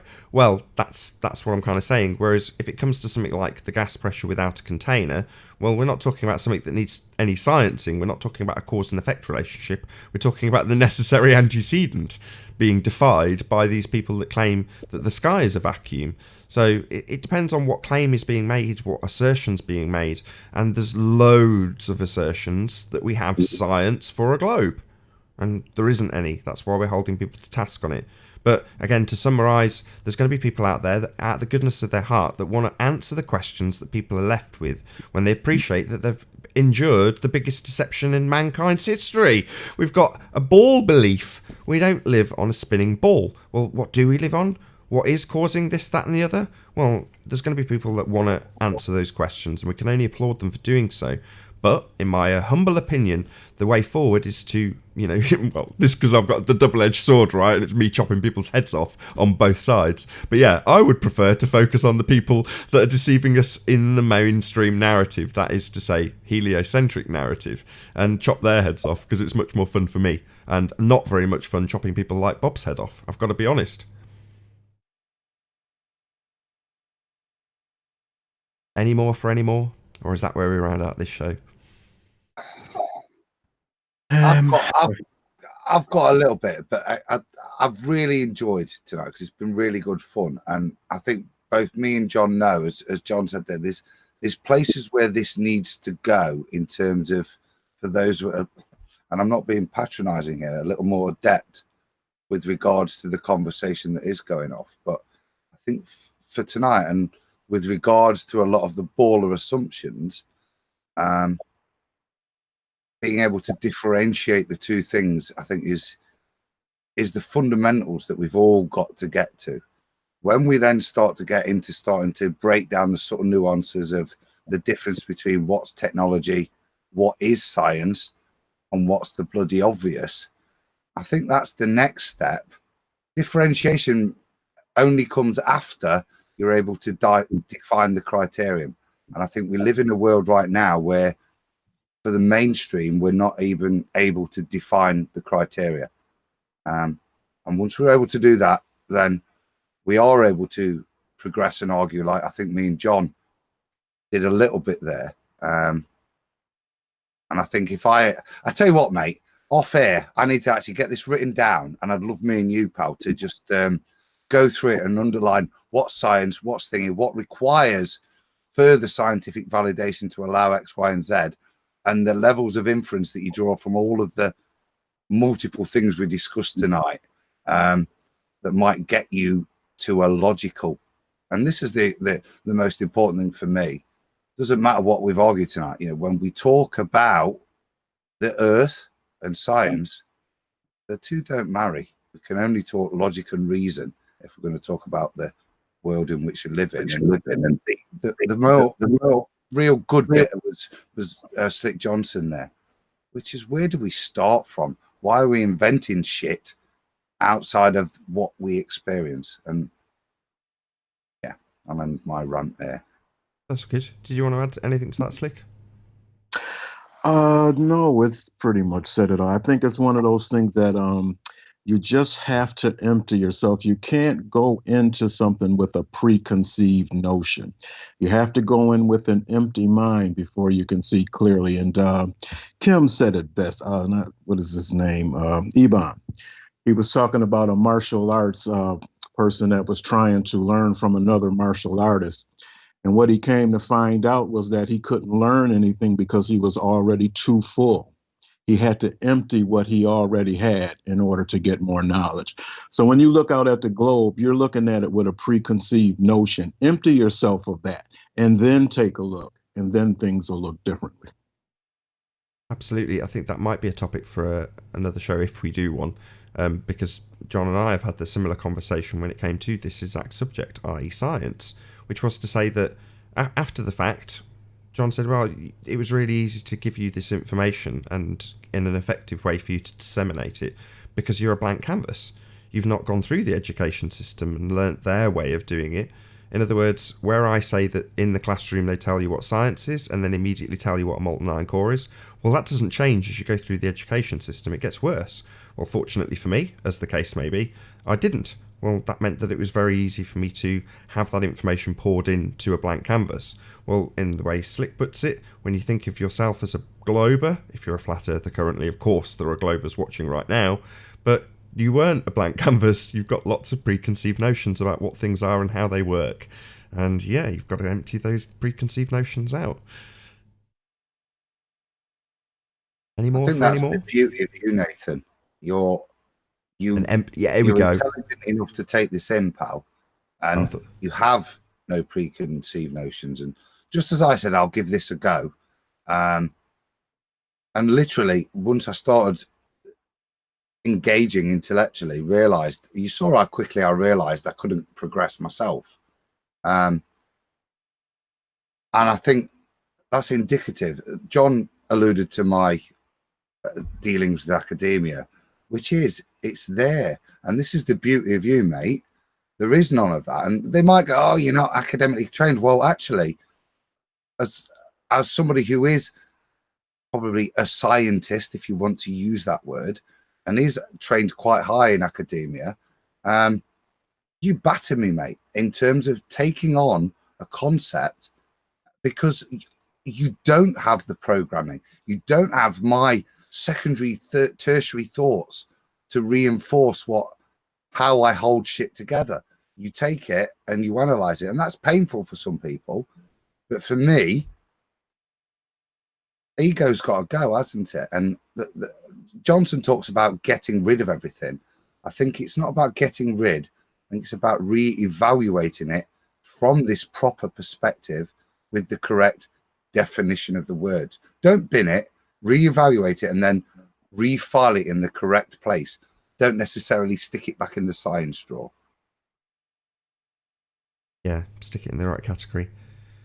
Hopefully you guys will stick around a little bit afterwards. I'll carry on recording, but I think for the now we're going to probably bid farewell to the exceptionally good live audience. We had nearly 500 people at one stage, about 450 people watching right now. So I'm going to say a massive huge thank you to Betty, John, Ranty, Sleeping Warrior, Adam and Slick James Johnson for joining us. And if anyone wants to say goodbye or anything, this is your opportunity. Subscribe to Ion Realm Media. We're nearly at 2,000. Come on, get us over that point with this audience. Get us over the 2,000, folks. Iron Realm Media. I agree. You go ahead, Subscribe to Ranty. IRM. They're awesome. Every Friday they do a show. Chance, Seriously, Ranty. Plug your own channel, Ranty. Seriously, Just do it. Just do it. Just do it. Plug your own channel. Who, me? Yeah, do it. This is your chance. You've got 450 people watching. Plug your channel, man. Do it. Ranty Flat Earth. Ranty Flat Earth. Yeah, subscribe. I was going to go and do an observation tomorrow. However, the skipper got in touch with the guy down in Wales and said that the weather was too bad. So I was going to travel to a different country to do this observation, by the way. And I did meet up with a flat earther today who gave me the use of a really top end telescope, an infrared camera, infrared laser, all this kind of stuff. We've got access to drones. We've got access to remote controlled planes. We're going to do a ton of observations this following year, and seriously looking forward to it. Excellent. Yeah, that's definitely my cue to round out. So with that, I will say a huge, massive, enormous thank you to all of the live audience for tuning in and hopefully sharing this first premiering, whatever you want to call it, pilot edition of BallBusters. And of course, a massive thank you to Betty, Ranty, Sleeping Warrior, Adam, Slick, and John for making this show possible. Be sure to like, comment, share, and subscribe. I've been Nathan Oakley, and I'll see you on the next BallBusters.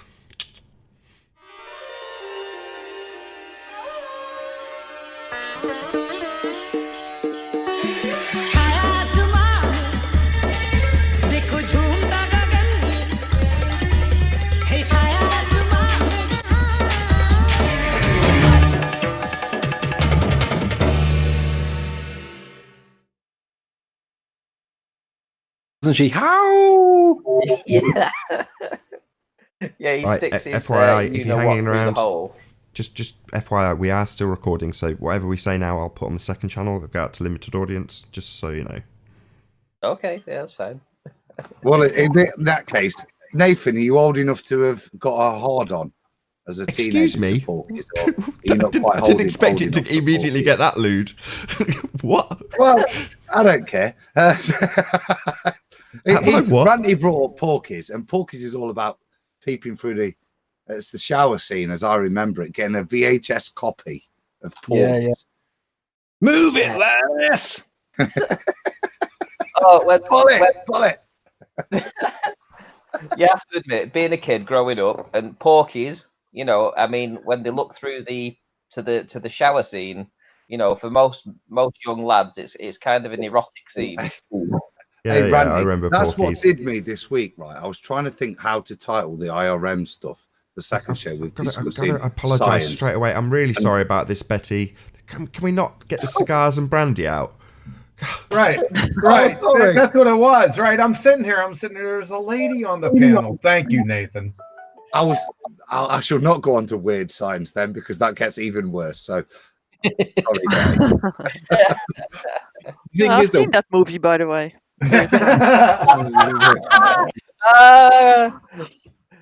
That's funny. Seen Porky too, by the way. Did you enjoy it, Betty? Sorry? Did you enjoy the film? Yeah, it's a long time ago. I should watch it again, I suppose. Hey? It's really. Yeah. This- Same with Porky's, by the way. How did you think that show went? Let's get this shit show back on the road. How did you think that went? Personally, I think it went very well, because you got to get the message out there to, especially, just think about it. Who would ever paint a picture on a canvas that's already been painted? And seeing this is what we're up against. This is what's going on. You have people trying to paint a new picture over an old one, and it just gets mixed in and lost. I mean, I think that's so key, that you have to be empty. And that's a really big problem for a lot of people. You have to just empty yourself. And for some reason, people are scared to do that. They feel the need, like if they let go, they're going to fall off a cliff or something, but just take the chance, let it go and see what happens. At least for 5 minutes, empty yourself and see what you observe. That sounds like something Bruce Lee would have said. Bruce Lee is a smart man. Empty yourself. Yeah, smart man. Very Yes. smart man. Yeah. Because for me, Well, it that's made what happened sense. for me.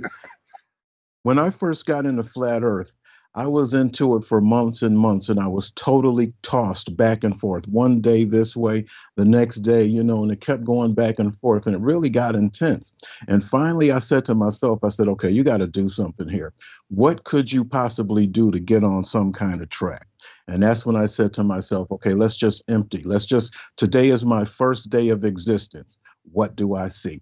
And the moment that I did that, that's when things became clear. I was just empty to begin with.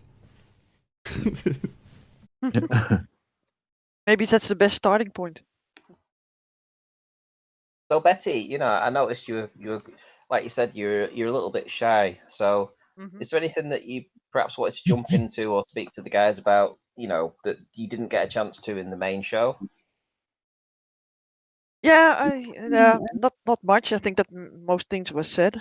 I do want to know if Bob responded to the invitation here that he got to come also on here. Did he ever respond, or that's what I wanted to know. Did you send the link? No, he hasn't responded. So okay, well, it would be nice if the invitation would be repeated for once more. I mean, no, I wouldn't want him to come tonight. I think tonight was more important of people to show that this isn't the anti-Bob society. This is the anti-Ball society, and we're all on the same team. And hopefully, we gave that message tonight. We kept the consistency with regards to the topic of what is science on track, but we showed our love for Bob because all of us, and Nathan, mate, respect, fella. You led that. Well, I was going to read my message just because this is going to go out to an audience. So hopefully... Are we not off air? We are off air, but I'm recording this. So rather than... you can play it. I won't blow any more smoke, but what, you know... But, well, I was just going to read it. So Bob had sent me a message. Obviously, we'd been back and forth for me to go on his show. And I on the Globebusters Skype, which doesn't seem to have been shut. So I checked on the computer. There wasn't blocked or anything. So I just sent him this message. Bob, I'd like to settle our differences. I'll run a show tomorrow and would like you to join. I'm certain we can work past this issue for the good of the community. I'll drop you a line with an invitation about an hour before the show. I hope this matter can be settled and we can move forward in a united way. You will get an apology from me for upsetting you. Sincerely, Nathan. And then I sent him the link. But yeah, I mean, I don't blame him for not joining because, you know, he's going to be under the impression that he's being attacked from all sides because he is. You know, I don't know if I got that across enough on the show because it's hard to get it across without seeming hypocritical to say to people, don't attack Bob. Yeah, I'm attacking him really vigorously, but don't you attack him without it being lost that I'm attacking him on point for his own good. And I think it was you, Slick, that said it in your video. That's why I mirrored it. You were like pointing out that I was the one person there trying to help him, and I really appreciated that you said that because I was like, yeah, you know, Bob and I don't get on a personal level. Whether or not the audience knows that or not is irrelevant. But I had to grit my teeth and approach him. I didn't want to, and it wasn't because I was like, I dislike this guy and I want to twist the knife. Far from it. I appreciate what Bob is in the flat earth community, and therefore it's critical that he understands this for his own good, especially when he's being attacked on it. So that was how I got in touch with him. I was like, look at these messages I'm getting. I can save you from this. Although I didn't say it in those words, that's basically what I was doing. I'm going, look, with my explanation for where you've deviated from this method, you can go, hands in the air, we didn't adhere to the method. You wouldn't even have to say we were wrong. We didn't adhere to this method. So therefore, that would have said it all. I think that would have said the whole thing, right? So he could have taken that olive branch, and then he would have been cleared from the experiment. Exactly. He could have relinquished that term, that incorrect use of that one word, which invoked science. Not that he wasn't anyway, but he could have just relinquished that incorrect use of that one word, experiment. That was it. And one thing people that say that you were a bit. Sorry, people said that you were abusive to Bob or whatever the term was, but I don't think that was the case. I think that you held back, and you said it real correctly. And I saw that you struggled with it to get your message across to him. But then after he so-called acknowledged it, but then went on with the Sagnac experiment, yeah, that made it a little bit worse, I think. Betty, you took the And words I think right out you of my mouth, left, when because you I left, was it going to was say, the best thing to do. yeah, I was going to say, if anybody was listening to that, you could hear the quiver in Nathan's voice of how hard it was for what he was saying. That was not an enjoyable experience, and I picked it up. I'm sure people must have picked it up. That could not have been fun. That had to be the hardest thing that you ever did, because I've always heard you speak, and you've never that I've heard where it was really difficult for you. It sounded like you were almost in tears behind Slit, having to do what you did. That's it, bro. Sorry. Mate, when I shared that with the IRM boys and we were discussing it, I said, listen to Nathan's voice here. It breaks. And I'm glad somebody else recognizes that, because I heard that. It wasn't anything. I tell you what I heard was, oh God, I've got to do this. Right. Is what I heard that night from Nathan's side. And look, people will slag X, Y, and Z off, but knowing people and knowing Nathan better than I do know Bob, that's exactly what I heard. Slick in Nathan's voice was a resignment, and because I've been with him when he took it through with John D, and he spoke to me, how should I approach this? Yeah, and it's a long process, and it wasn't necessarily the place for it. Do you know what I mean? But that's exactly what I heard, was Nathan being true to himself and going, I've got to go forwards here, or not be true to myself. And I have the utmost respect for that, as painful as it's being for all of us. Do you guys ever hear of cat and nine tails? Do you know what that is? I haven't. No. Yeah, Like the a whip. shit whip. Yeah. If you're punished with that particular punishment, do you know what method they use to create the cat? Anybody? Go on, Kinky. They get your best friend to make it. Hang on, what, start again. The cat and nine tails, what? They get your best mate to make the cat. Yeah, I know what. Is that because so that it's the cleanest cuts? Right. Well, it's your friend that's going to be the one whipping you. Right. Yeah, but that may be more difficult, I think. Yeah, devastating. What I'm trying to illustrate right? What I'm trying to illustrate is that when that happened, I know exactly the moment you're going to describe, and I don't want my voice to start cracking while I'm describing it.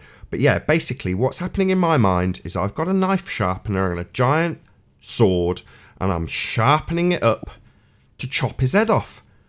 Now, who the hell wants to do that? Nobody. So yeah, very, very, very difficult. Okay, yeah, I understand what you're saying. Yep, it is. There's something else I want to say, guys, in terms of that. I played a bit of a Lee Harvey Oswald role tonight on purpose. But I did genuinely, without, I did make it, I hadn't written anything down, but I did think, and it was good fun actually realizing why ballers go into the semantics of what, of words as their argument falls apart, because you do need time to think. And it was really interesting as I tried to formulate an argument tonight, based on a little bit of, as I said at the end there, a little bit of arrogance. Oh, I can do this. This shouldn't be too hard to put something together. And it was a fantastic exercise for me. And hopefully at the end as well, I expressed that this isn't deceit. This isn't trying to lie. This is genuinely how you are inside as you're trying to reconcile it with yourself, because of the program we've had, and because of, as I said, with Nathan's purity of, he's got less of the bullshit indoctrination where there's the secondary and tertiary backups that you also have to take apart. And Betty, I really enjoyed it tonight when you laughed. I thought it was brilliant. It's one of those trigger things. You go, yeah, you lost, son. It was great. Yes, sorry, I couldn't hold myself because No, I it was- see it was people do these fantastic things. telling. Yeah, But John's It's words were it's so so funny. pertinent because when John was describing us having to go through it when we like almost put our arms round the person that's having the experience now, which would be Bob. Well, it's very akin to what happened with Dr. John D. So I had to get in touch with him. And again, that was incredibly challenging. Fortunately, I was so pleased that I went through it with John Savage, and you were there, Adam. And it's like, yeah, I know I'm doing the right thing. I know I'm right. I know I can do this. I know the guy's a PhD. I know the guy's smarter and more educated than I am, but I can do this. And it took about a week. And, you know, the guy now emails me with various different bits and pieces. And it's like, look, me being able to take apart where you've gone wrong doesn't mean that he hasn't gone through the process. He has. He's now gone through exactly the same thing as John Savage, Bob, who will eventually get there, I know he will, and Dr. John D. And he was doing exactly the same things as you did tonight, Adam. Exactly the same things. Well, what if I make this the independent variable? And in other words, his mentality is such that, no, I haven't got this wrong. I'm sure I can do this. And he did attempt it. You know, and it was very civil. It was fortunately on email, so there's absolutely no raised voices, but a few insults from me. You know, that's ridiculously stupid. Can't you see? You know, things like that. But other than that, because it's on email, it's a bit more cordial. I mean, I've never spoken to him in person. I don't know. I don't think I've ever heard his voice. You know, so it's one of those. But ultimately speaking, he went through the process, did all the things you did, and at the end of it was like, yeah, you know what, you're right. And he, like Bob, at the very start said, fundamentally, you are correct. That was his opening line to me in his first email. A week later, he's then done all the things you just did on the show as a fantastic Poe, Adam.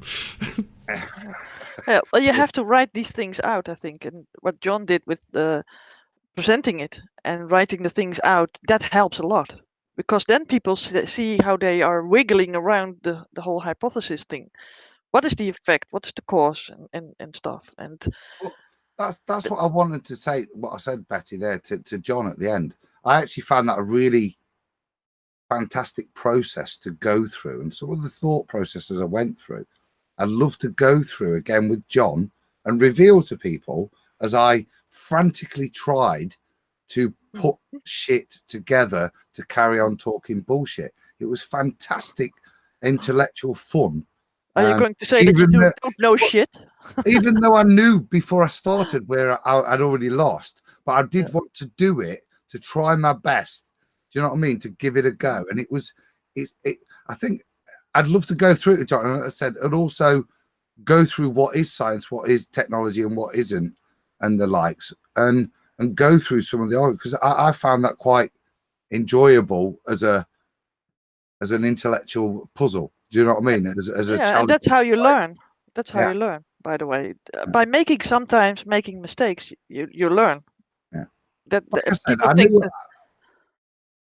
I knew I was lost at the beginning, but you do, as you say, with education, and this is a point of humility, you still think there's a level of arrogance because you've been trained to a certain point that you can flim-flam people. And that was the point. Can you get something by somebody? Do you know what I mean? And it was fantastic. And that's why I said, no, you can't avoid John's pink writing, because that's the thing that makes you think. And Nathan talks about triggering people, and hopefully we are recording, because it didn't take John more than about 15 minutes talking for him to kick me in the nuts and remind me of why I love science and why I believed in it, and why so many parts of my job are science and so many aren't. And actually, even though I knew they weren't, there's a few people on my academic journey that have kicked me in the nuts. And John, respect, bruv. You're up there with some of the best, mate. That's quite humbling. Thank you. And I'll do it again. Well, we all suck each other's dicks. So while you're so pleased that we're recording, Adam, so I'm going to drop you right in it now. Is John Savage still struggling with this? Because you've told me about some devil advocate arguments that you've been playing recently. Yeah, because it is hard to and this is what I said about what Slit was saying. It's not about trying to bastardize the knowledge you've got. You've got to not forget it, like is for me. It's about reevaluate it. Take it out of the science folder, reevaluate it and put it back in the right drawer, and then move forward. But stop trying to deal with your knowledge with everything, with your filing system fucked up, because you won't be able to make the correct judgments. And we're all refiling stuff at the moment. I think that's a good analogy for everybody in Flat Earth. You've, as we said, started with quite an empty filing system scientifically. I've got so many bits of shit to redo and drop in another slot, mate. You know, and that's the reality. And when the people talk about the ego, oh, you're academic, and they're not. Actually, for those that are academic and hold their knowledge, the things they've learned in higher esteem, it's harder for them to break it down. And that was the good thing with John's stuff. And that's why we played it on Friday. John's humility with all the work he'd done, thinking it was scientific and going, yeah, it isn't, is it? It's bollocks. Because, again, the instant reality was there that move on, it's not. Because a lot of us are seeking the truth, not trying to prove we're right. What I liked about the conversation with John Savage was that at the end of it, as much as I didn't know that he'd gone through the process with you prior to him having the conversation with me. So he was kind of expressing his anger that he'd expressed at you to me, if you know what I mean. So it was like he was explaining the path that he'd gone through, and he kept on saying things like, oh, I really wish I'd had that conversation recorded, like you've just done, because he wanted to show how he'd gone through that process. But it didn't change the fact that there's still quite a decent logical inference that you can draw from a gyroscope based on its practical application in aviation. So that doesn't change, but it's when you start applying, you know, the ether or earth rotation or various other things that aren't scientifically valid to a logical inference that you've drawn from a gadget, which is very useful. You know, don't get me wrong, I'm not going to deny technology, which is kind of what I was charged with on Globebusters, which, you know, that's fair enough. I get that all the time, and I'm not going to hold anything against anybody for that.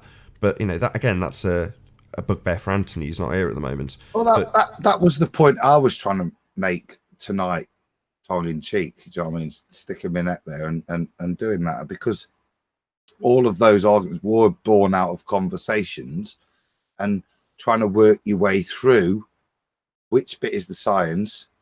And like I say, I learned a little bit tonight. I couldn't even put that bloody thing in that bracket, which was annoying. And that's coming from somebody that had taken John to the point that his gyroscope stuff wasn't science. And we're all on this journey, and we're all at different levels. And there's nothing wrong with saying you're wrong. I said it earlier with regards to medics. There's nothing wrong with looking at stuff properly and saying you're wrong. That's correct. That's the way to be. And that's what's really noticeable with the baller arguments. The intangible is the thing that made me piss this week, Nathan. I think it was in Issa's chat. It was just constant trying. And this is what I hope we don't do, is subjugate the real discussion with things like trying to redefine the word intangible. And I hope we plow into this science topic with honesty, integrity.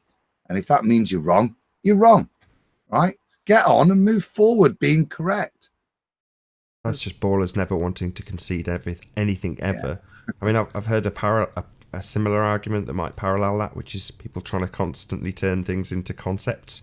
So if everything's a concept, which it isn't, some things are actually real, and then you can turn your concept into something you can reify. You know, you've got a justifiable reason to do it. So I've seen that going around some of the chat forums, or whatever you call them, chat feeds along the premieres and live shows. So, you know, similar vein. You know, one thing I think is that people have been taught such complexity all through life that the concept of something being simple is just unacceptable. You know, it's just like when you look across the river and you see something. Well, it just can't be that simple. You know, they just declare that that's impossible. Nothing can be that simple as looking at something and seeing it. Can't be. Oh, we had that with Tim Osman. He wanted me to redefine the word there. Kid you not? I was like, well, the lighthouse is there. Well, what does there mean? Well, I can see it. There it is. It's there. Couldn't believe it, man. It's like, you want to get into the semantics of the word there? Okay. It's there. That's the exact point, Nathan, isn't it? You've got them to the point where their own cognition means there's a point of conceding that they're going to have to do to progress the discussion. But rather than do that, they'll bring up, let's redefine the word there to continue the argument. And that's why I don't go anywhere near. If Tim wants to talk to me, I've got no desire to talk to people like that because I want to learn. I've got very little time on the internet and I ain't wasting it redefining the word there. I'm not. Well, I'm kind of criticising you or disagreeing with you, but the problem with that attitude, Adam, is that. Oh, Sorry. Was that? Sorry. There is a mute button. What was that all about? Was that just a I would, sneeze? I would, I I've no thought it was a problem. mute, but I wasn't, so sorry. That's okay. I've no problem, Nathan, redefining the word there. No, that's not what I was going to say. I'm not. Halfway through looking at it. Jeez, Adam, I'm not going to play devil's advocate for Tim Osman. Yeah. No, that wasn't what I was going to... I was going to say that there's going to be people out there that either listen to those sorts of arguments or formulate them themselves. So, unfortunately for us, Tim Osman represents 10,000 other men with exactly the same attitude towards that problem. Now, yeah, you might view it as a waste of time, but that's why my all is welcome policy kind of stands. Yeah, it's deviating more and more when you get tactics applied like rumpusing. You know, you've got to kind of combat that somehow, and ultimately that will result in people getting ejected for, you know, not just bending the rules in swearing, you know, but ultimately speaking, outside of that tactic-based plan to win an argument, there is a genuine benefit, in my opinion, for people to hear their own nonsense. If they're the person formulating it, get ripped to pieces, and they've got to have someone, you know, go through that cognition process on the show and have someone like me go, are you joking? You want to redefine there? Oh no, I'm not decrying the value of that being on YouTube. That's why I qualified it with. That's why I don't. Yeah, because you've got a limited time, Adam. Let's be honest. Nathan can ponce around on YouTube 20 hours a day. Careful. Doesn't mean I don't listen to it in the evening and laugh my tits off, Nathan. I was going to say, careful, Ranty. You know what I mean? Easy now. He's got time to do all this. That's what I do. When time to do it. So doing what I do is what my time takes up. Anyway, I won't moan. I love what I do. YouTubing is wonderful. Right, I'm going to round up this after show. Is anything anyone wants to strap on the end before I say thank you and goodbye to the after show audience in Nathan Oakley channel? I'll just say it's been a pleasure. I appreciate you having me, and thanks to the audience for watching. Well, this is the first time we've spoken, Slick. So, Slick, James Johnson, Betty, John. I don't know if you've spoken before. Ranty, obviously Adam. Have you all spoken to Slick before?